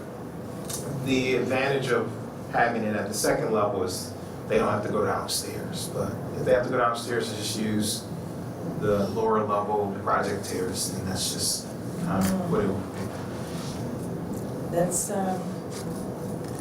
interesting. Interesting. Yeah. I can't come up with a better word right now. It's just that I guess I'm just old school. I'm kids locked in, nobody sees them. So they're exposed at that point. So I just Well, they got somewhere to put the fireplace. oh yeah, that's right. But yes, again, these are conceptual photos based off of our designs from the work that we've been doing thus far. We'll go through and look at, all of our costs and budgets and determine whether or not we can improve what we've been doing as well in some way or another. So Dr. Harris, is your concern like they're exposed for safety reasons? Yes. Okay. I guess I'm in safety mode right now. Yeah, so my point is, once they're in, and no one can get to them. yeah, then they go out for recess and they're always exposed. I really like the outdoor concept where like kids just need to get out They do, and they do. for 10 minutes a day and clear their brain, and I kind of like Fresh it. air, all of those good Yeah. things. Run that energy off, especially elementary, because if you don't Yeah. build it in, they'll take it in the classroom in some kind of way. That's correct. I mean, it's natural. They need to have that movement. So I'm sure my concerns would be, Yeah. I'm okay. Maybe. Any other questions for John? It's exciting. Yes, it is It really exciting. is exciting. It's really exciting. So the five of us seem to be pleased with what we see. Would we be okay with a motion to affirm the elementary site and appearance this evening? Would we be okay to do that? Would someone like to create a motion, Bo? Mr. Chair, I move that the board affirm site location and conceptual drawings of exterior for the new Central Elementary in Haverhill. Beautiful. I would second that. Yeah, that's well done. Take it to a vote. All in favor, please say aye. Aye. Aye. I'm 80% aye. Okay. Keith. Keith. And we should probably have a motion to bring it to action, which we didn't do. But Bo offered that motion too, I remember he did. Yeah, we just. And Keith seconded that. Yeah, second too. And that was unanimous too? Yeah, okay. Okay, thank you. Very good, thank you. Thank you very much for Nice that job. update. Okay, we're at our comments and communications section, and first of all, we have comments by citizens. Do we have people? We don't have any tonight. Okay. Let's move to comments by board trustees. I'll start off. Certainly. Excellent graduation celebrations. Very well done. I love the speeches from students and board members. Just an amazing job. And we have a lot to be proud of with our young people who are moving into the world well equipped. So it was very nice to see that. We agree, Celeste. Anyone else? I'll go, having my last graduate go through I just can't say how appreciative I am of the staff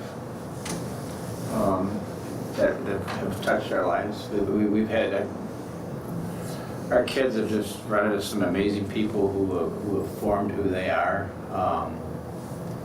And I think they're all going to be very successful in their own ways. And it's certain people in their lives, there's teachers, there's non-teaching staff, coaches, we've just been blessed. We really have been blessed. Some just amazing people.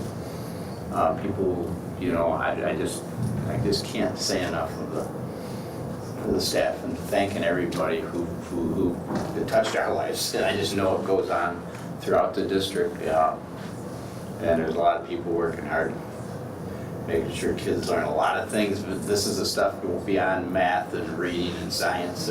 They got all that, but the other skills that we're talking about, I just, like I said, I don't know where to start thanking everybody, but from elementary to middle school to high school, we've just had really some amazing things. So, Agreed. sounds like the rain's coming. So thank you to everybody. Anyone else? Randy, during Dr. Pasco's comments and showing the data on bullying and the kind of year-to-year changes, it just occurred to me how far we've come in the last 12 months and where we were as a community and as a society, and how, you know, we absorbed a body blow. And it caused all kinds of stress and all kinds of impact. And we seem to be all moving forward. And it'll be exciting when we get to the point where we kind of look back on the data and point to 2021, 22 and remember that blip, but that we recovered. And we're trending forward and we're trending upward. So it's, anyway, when he said that, it just struck me how far we've come in 12 months, and we'll look forward to see where we are in 12 months ahead. Yeah, let's keep going. And then the bullying encompasses so much. It's not just physical, it's just verbally and just emotionally and socially. I mean, it hits all of those. So the kids were up against a lot. They were up against a lot. And sometimes they don't always have the tools to deal with those feelings. So it comes out. And 21, 22 is going to be interesting when we look back in history. Anyone else? The only thing I have is I'm going to remind everybody to have superintendent evaluations into BARB, into BARB, no later than next Monday, please, the 21st. Thank you. Now we'll move the consent agenda on page 12, and I think we're going to set a record tonight. There are 60 pages in the consent agenda. I mean, it's a thick one. We have 3 basic items to approve tonight. First is the May 23rd, 2022 Policy Governance Retreat, the regular business meeting and closed session minutes. And then we have the Northern High School and Central High School student trips. We're asked to approve as presented the Northern High School Spanish Club 2023 student trip to Costa Rica and the 2024 student trip to Peru, as well as the Central High School French Club 2023 student trip to France and the 2023 Biology Spanish student trip to Ecuador and the Galapagos Islands. And finally, the purchase we're asked to authorize the purchase of 500 desktop computers from Presidio in the amount not to exceed $202,500, the proceeds for which will be drawn from the 2021 bond fund. The student trips and the computer purchase we discussed at our last meeting. Are there any exceptions to the consent agenda as presented? Hearing none, it is approved as presented. And now we go all the way to page 73 in the board packet. And that is our assurance of district performance section. And we would ask for a motion, please, on page 73 to approve monitoring report 1.0 ends. Mr. Chairman, I make a motion motion that the Board of Education accept as presented the monitoring report on 1.0 as a reasonable interpretation and evidence of compliance with policy. Thank you, Keith. Is there a second? I second. Thank you, Celeste. Mark? This report doesn't really need much explanation. It's essentially a summary of all the data that was presented during the course of the year and just kind of puts it all in one document. Again, showing these 60 data points that were presented on student academic and behavioral performance. So, yeah, happy to answer any questions on that report if you have them. If there are none, all those in favor, please say aye. Aye. Opposed? The motion passes and monitoring report 1.0 is approved. Our next assurance of district performance report is monitoring report 2.0, global executive constraint. On page 80, is there a motion, please? Mr. Chairman, I move that the Board of Education accept as presented the monitoring report 2.0, global executive constraint as a reasonable interpretation of evidence of compliance with policy. Thanks, Bo. Is there a second? Second. Thank you. Any discussion? Mark, anything new here? No, there's nothing. I mean, this is the, kind of the technical piece behind the policy that just covers a few things that the sub policies, the sub again don't cover, the sub executive limitation don't cover. Just how we disseminate our policies and just assuring that the people that need to know them are in the know. I kind of see the last item and this item as kind of capstone pieces of all our work. Yeah. Really not much new in them, but just a capstone of something. The last two pieces we need to complete our evaluation. Yeah. All those in favor of approving monitoring report 2.0, global executive constraint, please say aye. Aye. Aye. Opposed? The motion passes and monitoring report 2.0 is approved.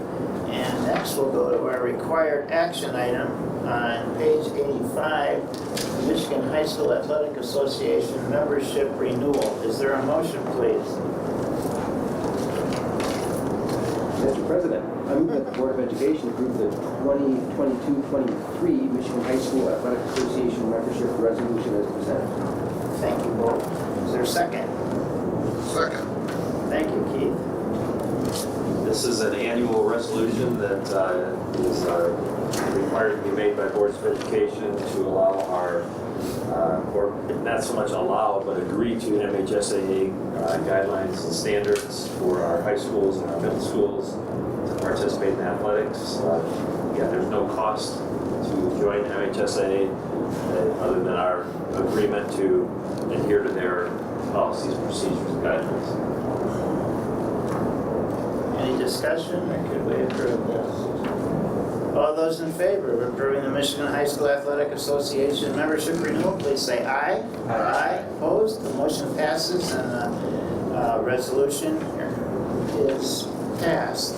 Our next item, action item, is new administrator appointments, and the original document in your packet is missing a motion, but it's at your place. Could someone offer that motion, please? I will do so. Thank you, Celeste. Mr. President, I offer the following motion that the Board of Education approve the administrative appointment recommendations as presented.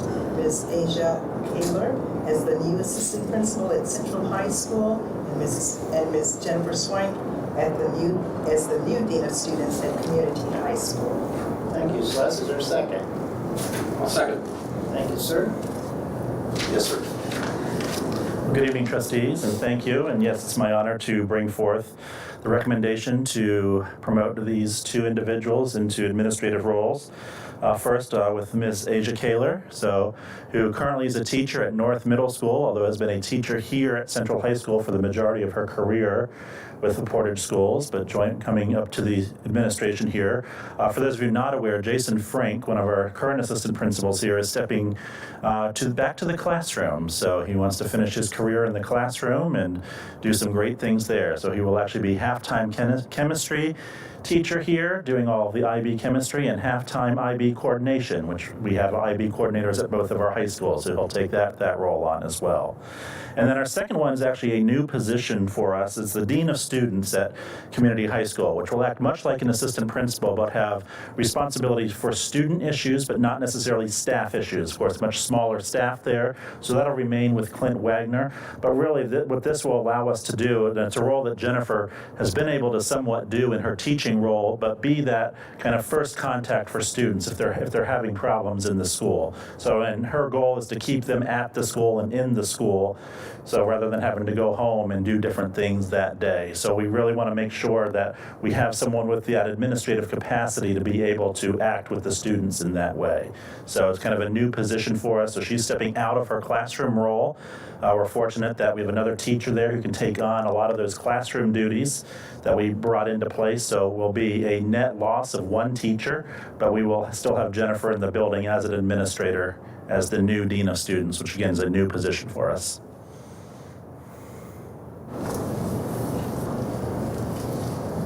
Any questions for Brad?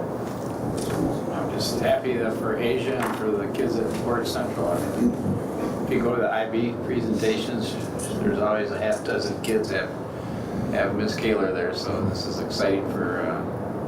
Yeah, I met with her in her classroom last week, and I said, I'm not sure there's enough wall space in your new office for all of your recognition plaques. Yeah. So. Portage Central is very fortunate. So. Okay then. Thanks, Brad. All those in favor of approving the new administrator appointments, please say aye. Aye. Opposed? The motion passes and the new administrator appointments are approved, and congratulations to Asia and Jennifer on their new roles, and we wish them good luck. Now we're moving to our discussion items, and the first one is the 21-22 final budget amendments. Paula is here, as well as Sammy Stevens, to lend her support. And you're going to hear about the latest budget updates for this calendar year, and then they'll follow that up with a verbal presentation about where we are and some of the highlights, key points of the 22-23 budget. Opposed, we're loading up the presentation now. There we go. Take all the time you want, we can't leave unless anyway, so. Just speak a little louder. Good evening, Board of Ed and Superintendent Beeling. I have with me tonight Sammy Stevens, our business manager. We're going to present to you the results of the 21-22 Second Amendment for the General Fund and the First Amendment for the other funds through the year. And then go through some of the preliminary planning of the assumptions that we put into place for the 22-23 school year.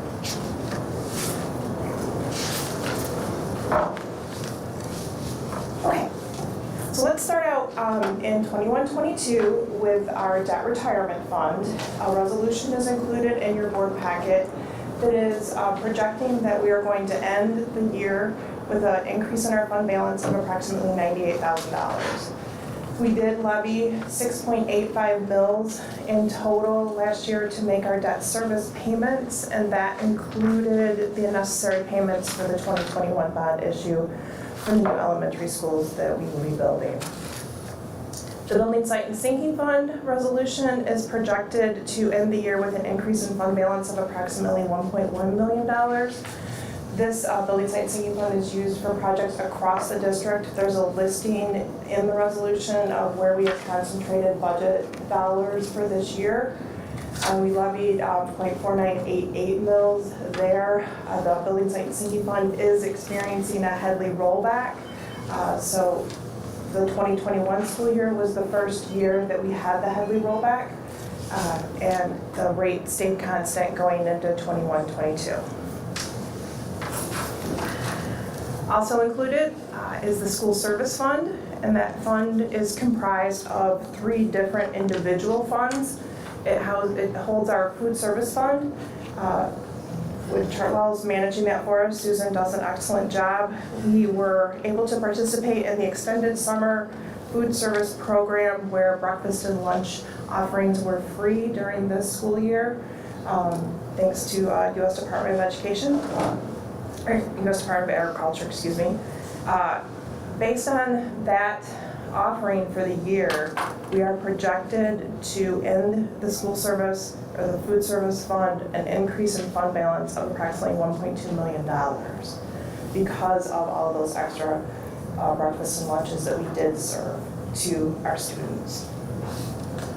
The Bookstore Fund is included in that school service fund. Those are housed at both high schools, at Central and Northern High.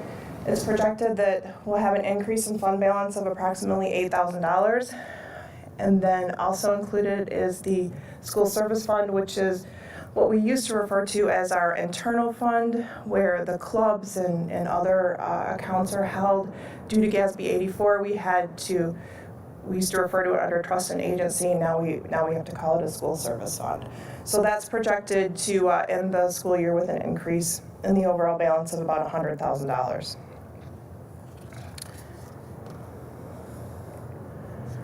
And tonight we also bring to you the general fund amendment number 2. For the 21-22 school year, we did have to resort back to pre-pandemic requirements of having to meet the 180 days of teaching as well as the 1,098 hours. And also included in this amendment is the one-time federal grants that we've had a lot of discussion about recently, including the coronavirus relief funds, the 23B and C grant funds, which was able to provide summer school opportunities at the middle school and high school levels. And then all the ESSER funding and as well as the child care relief grant. The ESSER funding, as we previously talked, we were able to purchase Chromebooks, do technology upgrades, provide some additional resources for our teachers as well.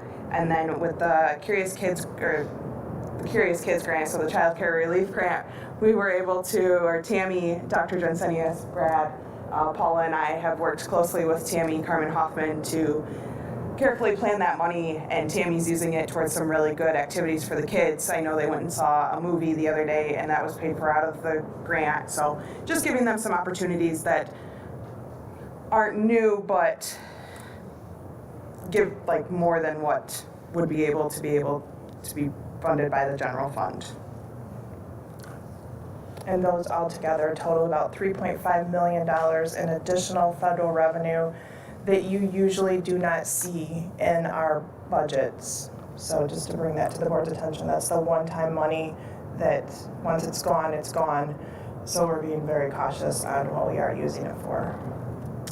And then on this slide, in the first column is the actual expenses for the fiscal year ending in 2021. In column number 2 is the amendment 1 for general fund that we brought to you in February.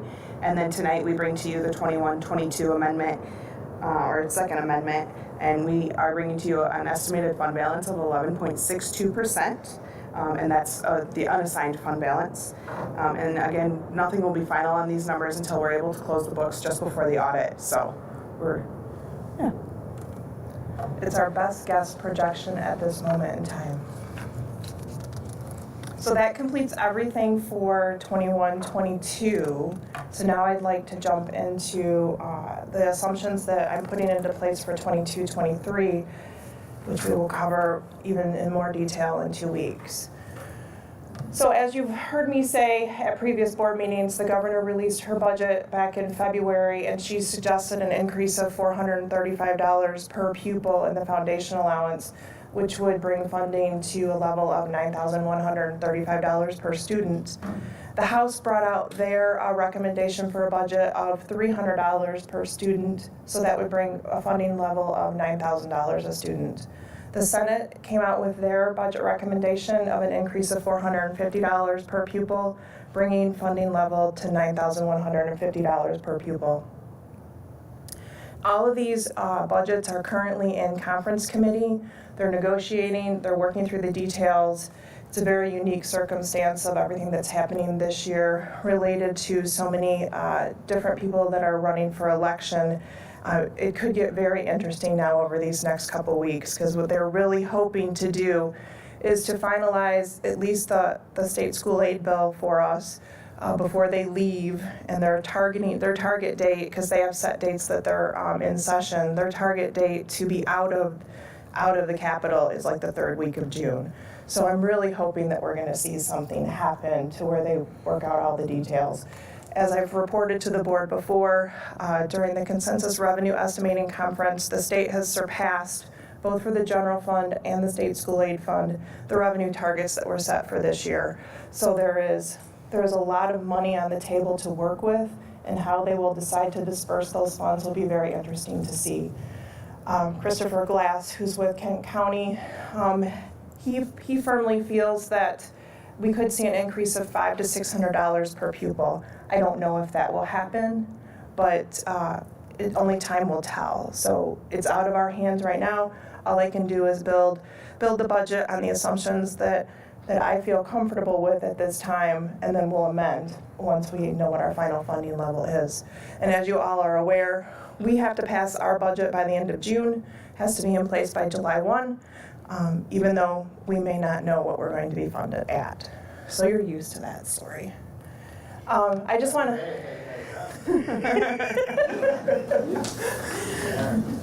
cover for a few minutes some of the areas of what makes up revenue that funnels into the state school aid fund. Income tax funnels into it, state education tax funnels into it, lottery funds go into it, casino money goes into it, liquor excise tax goes into it, sales tax is a large component. And so all of these revenue targets are coming in higher than what economists have set for budget levels. So that's why there's extra money to deal with.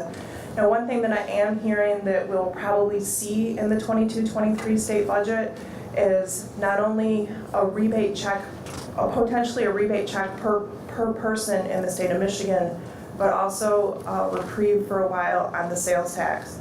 So if they reprieve the sales tax on the gas use, just on the gas use, excuse me, because of the prices that have escalated so high, then that could impact the revenue stream that goes into the state school aid fund. So everything has a repercussion based on decisions that they're going to make. But hopefully they would plan for that and set some money aside to account for the fact that they wouldn't take in as much sales tax on gas during the time frame that they could potentially reprieve that. But that's just an item on the table at this time. It may not even, come to fruition. So the assumptions that I put into play for the budget that we came very close to finishing today is an increase of $450 per pupil. It's the highest recommended suggestion of all three versions, and if we receive more, we receive more. I'll amend the budget. I did take into account a reduction in students for us for next year. I went with an enrollment number during the third week of May that Janet does a wonderful job of collecting information district-wide for us from projected enrollment for next year. And those have come in very handy for me. Not only do I seek an outside source, for an enrollment projection, but I also use our internal source. So I budgeted down for us 35 FTE value for the October count this fall. And now keep in mind that's blended on a 90-10 blend. So our spring count gets folded in at 10% and our fall count comes in at 90%. So you're gonna always see me talk about different numbers, like what was the fall count number and then what's our blended number on our state aid status report. So there's always different versions of numbers that I could have in my head. So just know that I'm budgeting down for us in enrollment. Just a small dip. Hopefully I hit it right. Now also, our retirement rate for next year, the actual rate itself is not changing, which is pretty miraculous in my opinion. But what is changing is the UAAL rate. And the UAAL rate is going from 15.05% to 16.65%.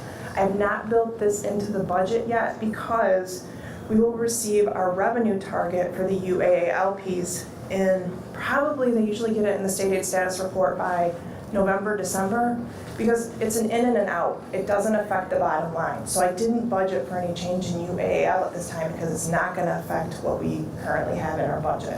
It's a lot of extra work because the state said that they can't funnel it through the way that they used to, and so now we have to do it on our side of the book. So okay, we'll do it. Insurance rates, we budgeted for everything we know as of right now for July through December of this year. But come 2023, We planned for a 5% increase on the insurance rates that we don't know yet because we'll get those renewal numbers come November, December. And so I had to put some type of an increase in, so I worked with Brad for that. And then we have included in this budget any increases related to settled contracts that are in play and also increases across the board for hourly staff. So we tried to look at every person associated with the district, every employee. Just a quick question. I guess I see what you did with the student enrollment. I get that, but I'm surprised or curious as to why you took the highest instead of budgeting on the side of caution. I don't know. I'm just on the foundation allowance? Yeah. Because a $25 increase in a $25 change in foundation funding is about $214,000 based on our overall enrollment. So the numbers are very, very strong, Celeste. Okay. And then the inflation has increased since the governor released her budget in February. And the House and the Senate are playing a little bit of a political game. Because it's a $150 difference. I mean, it's a $150 difference between what they're saying in here. So I was just curious.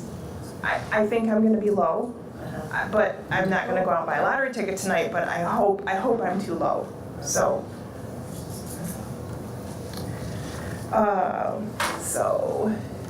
Also included, we have to take into consideration on our general fund budget that we're a Headley rollback district.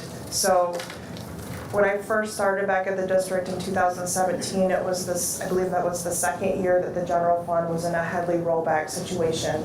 And what that means is there were years where our taxable value increased beyond the rate of inflation.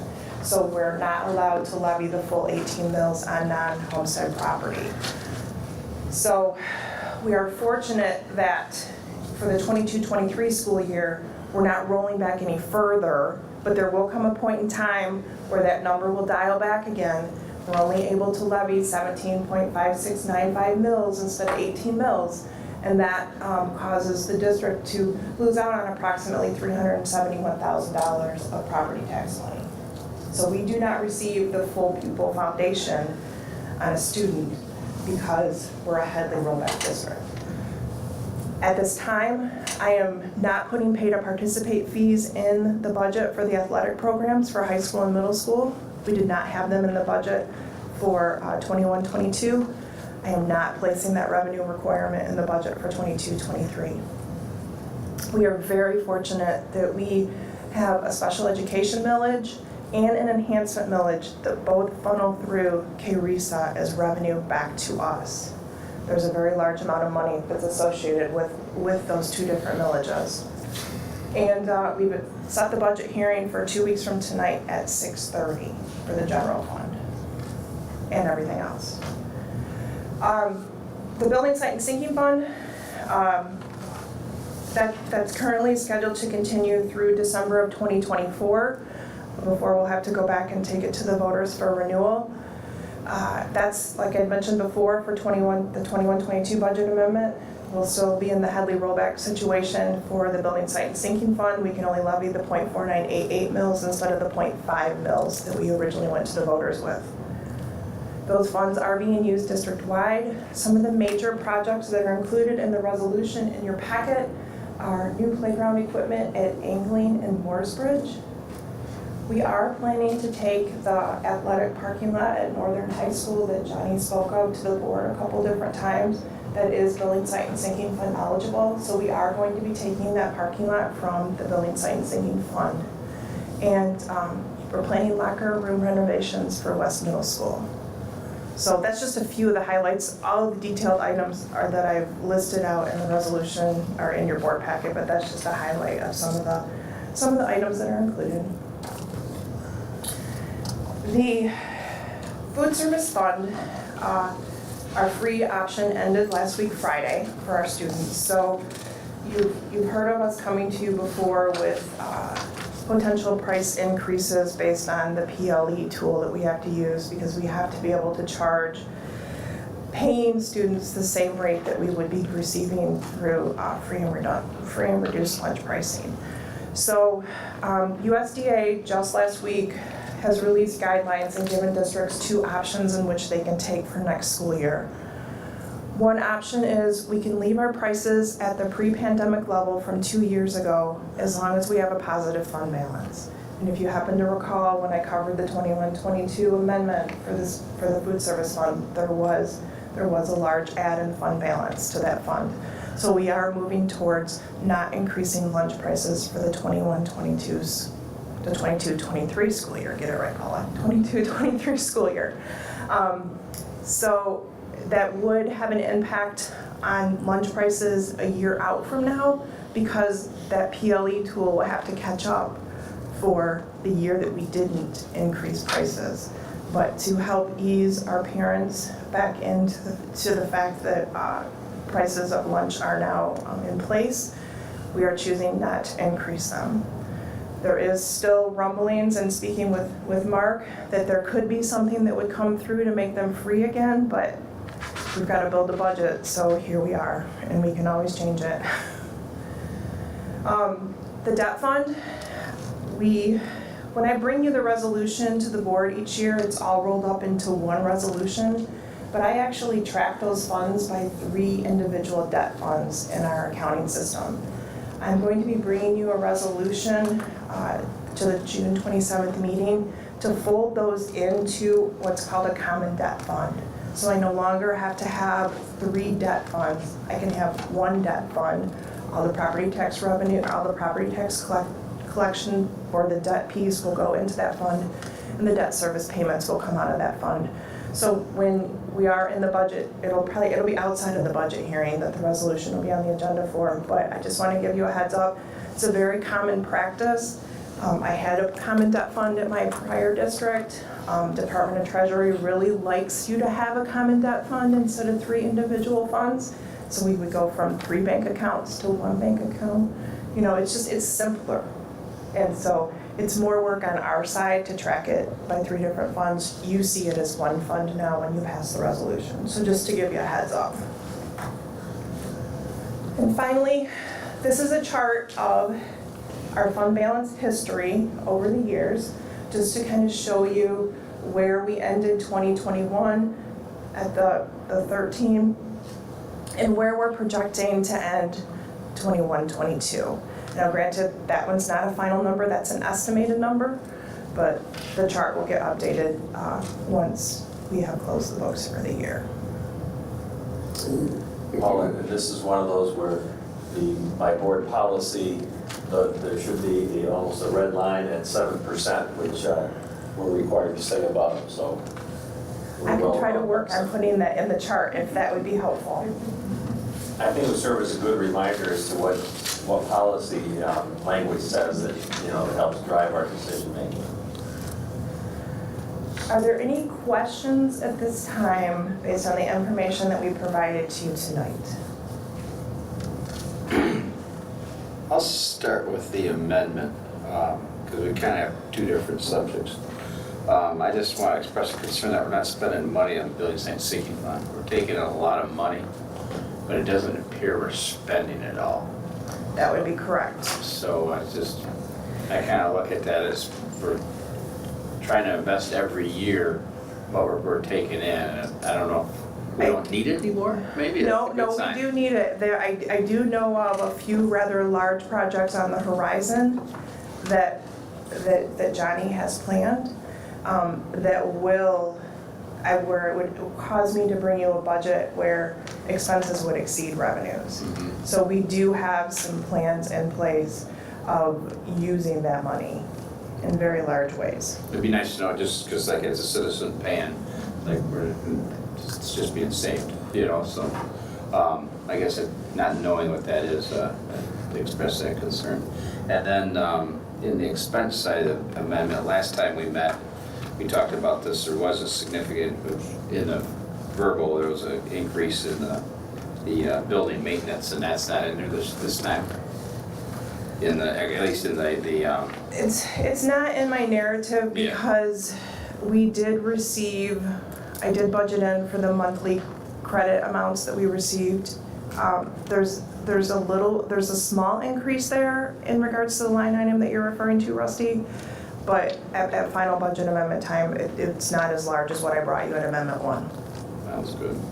It didn't hit the threshold to point it out to the board.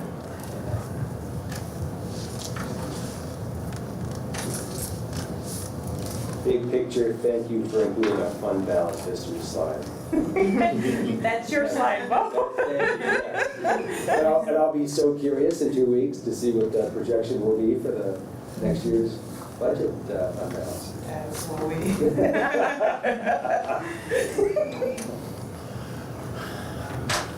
For next year's budget, because this is the first year where we didn't have actual numbers at our early June meeting. I just want to put in some couple of thoughts. And I don't know specifically. I know last year I thought the reason we didn't do pay to participate because we didn't even know if there would be participate because we didn't know what sports were going to look like.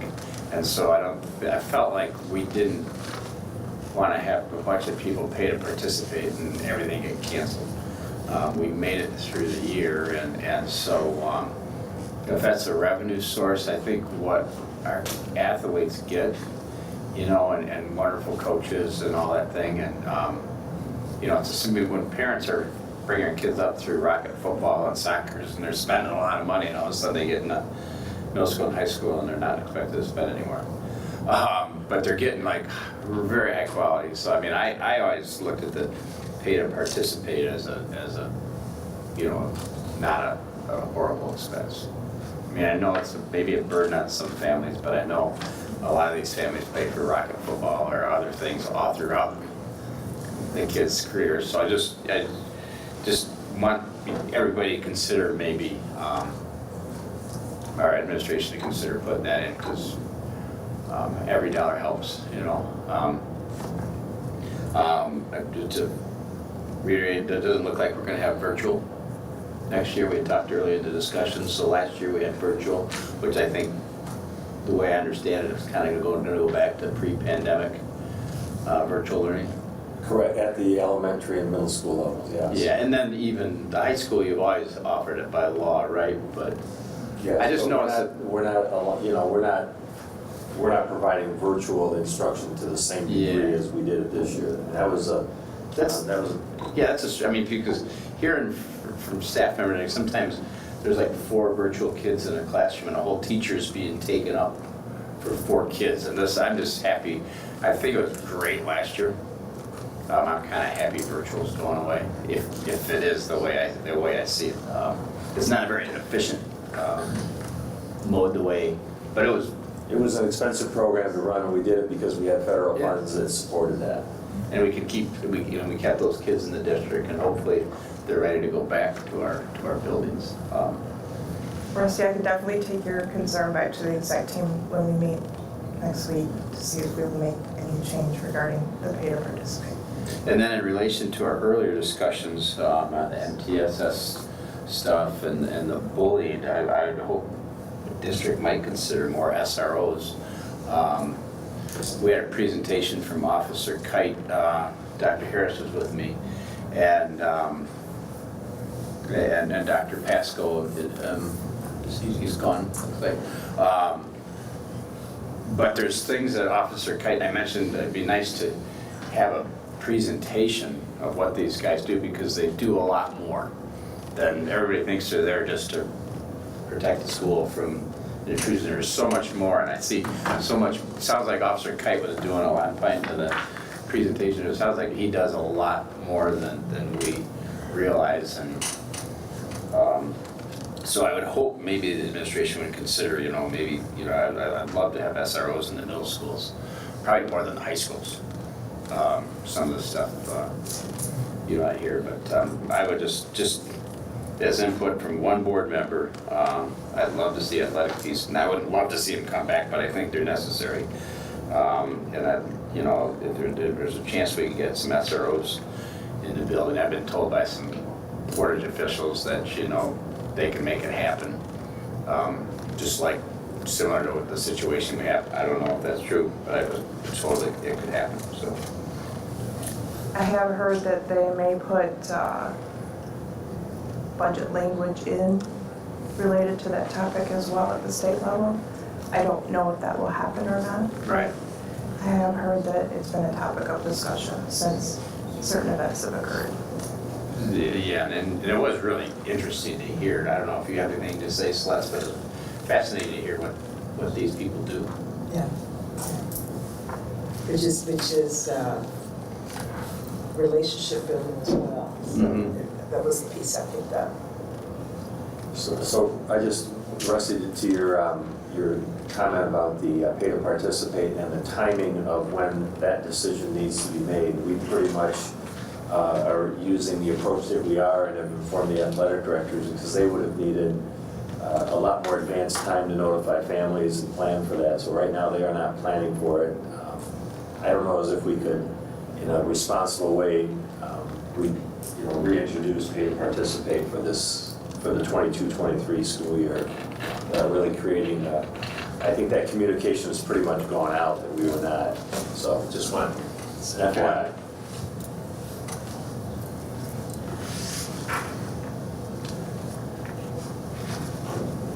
Any other questions before I leave the podium? Thank you. Thank you very much. Our next discussion item is the Michigan Association of School Boards Membership Renewal. It's on page 106 in your board packet. It's pretty self-explanatory. It's the annual renewal. It's a cost of $9,690. As they say, it's self-explanatory. Are there any comments? Just that I'm not a big fan of it. But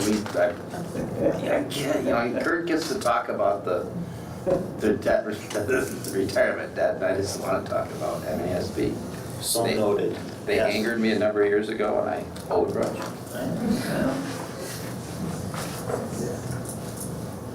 Our next discussion item is a revision to bylaw 0151, the organizational meeting. Policy Committee is recommending a change that we agree to have the organizational meeting no later than the last Monday in January for additional flexibility and to be consistent with our current practice. Legal reference in the existing policy only specifies that the term of a school board member begins on January 1 and really doesn't say anything about when the organizational meeting should occur. And this next year, we've already put our calendar together. That meeting is going to be on the 16th, the second Monday in January is the 9th. So if we make this change, it's consistent with basically what we've been doing. So it's no big deal. Any questions or comments on that? Okay, hearing none, we'll go to our fifth discussion item, which is the Earth Science Core Resource Purchase. And I think that's Mr. Huber.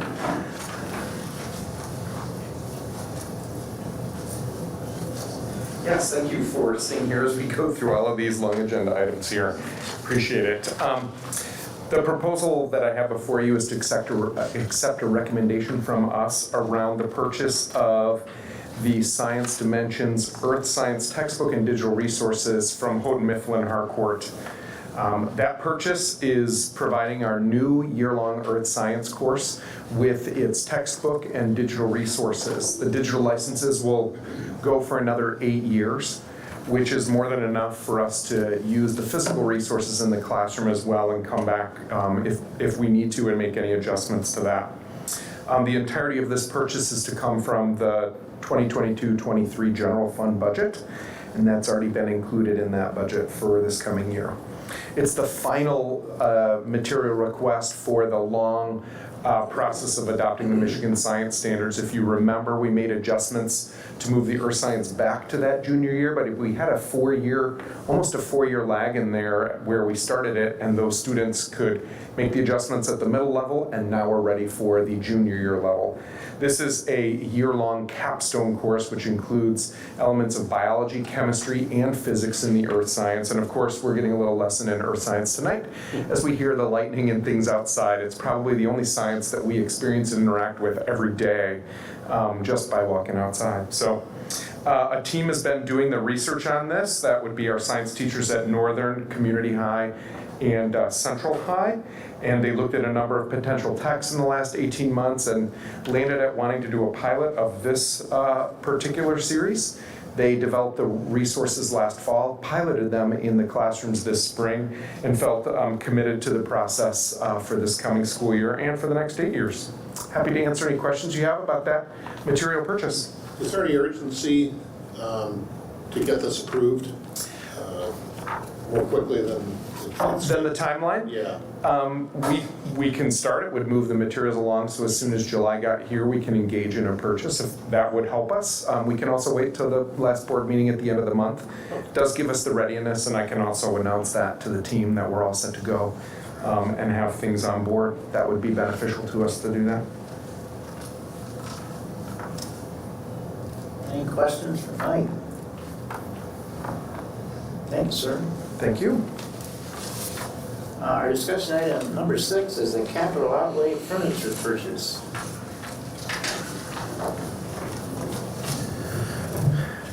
Thank you again. I would like to recommend to the Board of Education that we approve the purchase of furniture from the following distributors: Interior Environments and Custer Furniture. The total purchase price would be $73,772.21. Coming from the 22-23 general fund budget. Those two purchases, the Interior Environments purchase would include student chairs and desk with flexible seating in the amount of $32,000, and Custer Furniture would be chairs for the administration building for $39,000. As part of our annual capital outlay process, the schools prioritize their furniture needs. 2 elementary schools requested desk and chair replacements as one of their priority needs. The administration chairs have been identified as a priority need. Those chairs have been in place since 2011. The new chairs would come with a 12-year warranty. The items were all competitively bid with 6 responses received. Interior Environments was not the lowest bidder for the student furniture. However, their bid response was closest to what we requested for the specifications.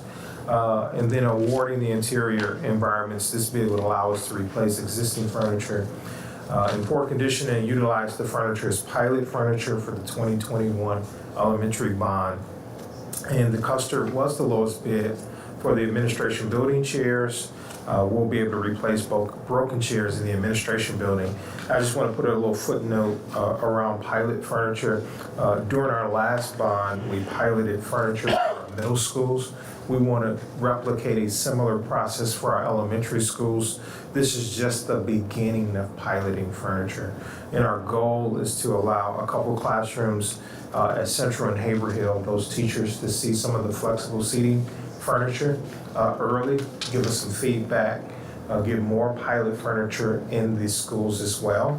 And then as Central L come offline, the pilot furniture could be moved to other areas within the district as well. So as the elementary teachers in schools have requested new furniture, we didn't want to replace and put money into furniture that's not consistent with the flexible seating that we want to explore for our new design. So just want to share that this is a great opportunity for us to pilot furniture at our elementary schools, specifically Central and Haverhill, early in our design process. But again, annually, we always get requests to replace furniture as well. There are other purchases below the board threshold as well, but these are the larger 2 items that we wanted to bring to the board for discussion tonight. And I'll be happy to answer any questions for you. Any questions for Johnny? Johnny would like us to take action on this tonight. If we could have a motion to bring this to action, that would be great. Mr. Chair, I move that the recommendation for annual student furniture purchase be moved to an action item. Thank you, Bo. Is there a second? Second. Thank you, Celeste. All those in favor of bringing the capital outlay furniture purchase to action, please say aye. Aye. Opposed? The motion passes. And now we're looking for a motion to approve the recommendation. Mr. President, I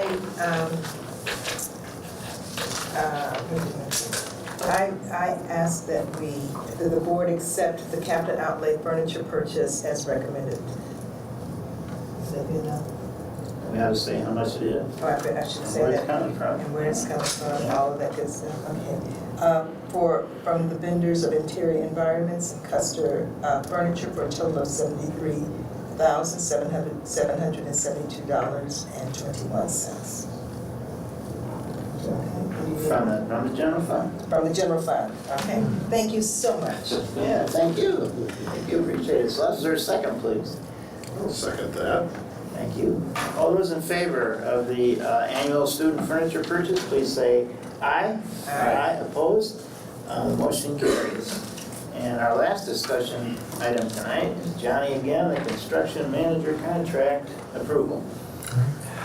Tonight, I would like to recommend that the Board of Education approve the contract documents between Portage Public Schools as owner and Owen Ames Kimball, the construction manager, on our 2021 elementary bond project in the amount equivalent to 2.9% of the construction cost for the funds to come from our 2021 bond fund.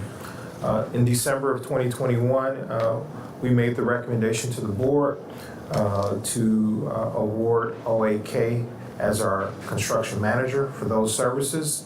And the board authorized us to enter into negotiation. We've worked with our legal counsel, with Troom Law. We worked with our owner's rep, Plant Moran, and OAK to negotiate terms and conditions for this contract.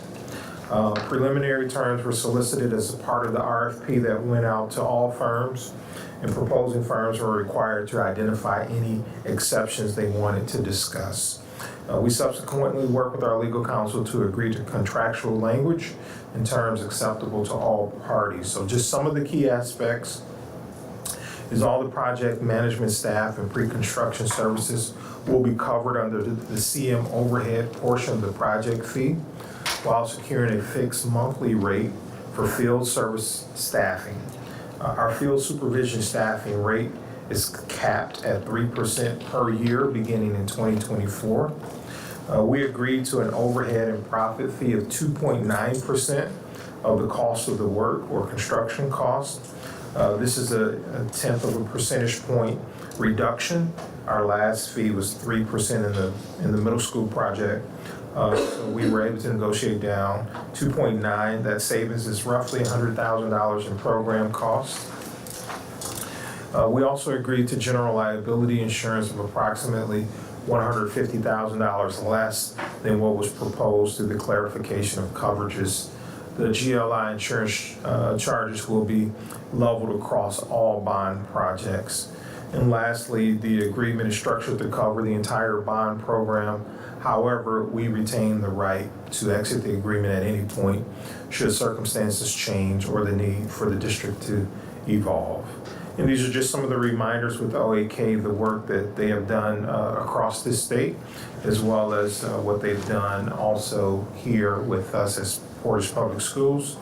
And they have worked extensively with Tower Pinkster on past projects as well. So it is our recommendation that the board would accept the terms and conditions of the contract as we have negotiated with OAK with the guidance of our legal counsel. I'll be happy to answer any questions for the board. I did glance through those documents and they're very confusing.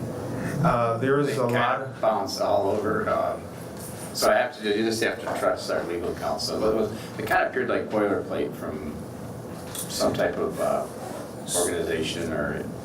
So Troon offers what they would consider to be standard contractual language Yeah. for CMs. And that goes out in advance so that each of the CMs that bid on the work will see what the terms and conditions are. And then what ends up happening, obviously, OAK with their team, they list and tell us, here are the 10 or 12 items we want to go deeper. And the rest of the contract we're okay with. And so most of our time is spent around better understanding the language of what we intend and what they would like to see. But yes, the template of the start of the contract is just a general template that Troon and their team recommends as a starting point or a launch. I just have to trust you guys. Yes, and I will be happy to say that in working with Troon and Kirk particularly, he's kind of been like a resident expert for questions that I have as well. And obviously having Plant Moran assist has been helpful. And with Ron on the team, he also helped with understanding some of the words and language related to contract agreements from the past project. I just had a question about the overhead being, Okay. did that used to be separate and then the profit fee was on top of that, not included, or was that common practice? So think of it this way, we will pay for a staffing level for their superintendents to do their job. Okay, that's a fee that we have to pay. And then their other fee is all the other services that are related to the design of the building, including the pre-construction work and the bidding and all of those things. So instead of them billing us hourly for every little meeting we have and everything, they recommended a 3% fee to cover all of their costs for the entire project. And that 3% fee is based off of the cost of the construction. So in the last project, that was a similar fee structure, and it was 3%. And we worked and negotiated it down just a tad bit to get some savings, obviously, with cost escalation related to construction costs. So think of the fees as being separate. The 3% is all of their administrative fees and everything that goes into their work. And then their superintendent and their job fees are separate than the 2.9%. And that's pretty standard. Got it. Yeah. Any other questions for Jen? I just basically wanted to see that Troon was involved.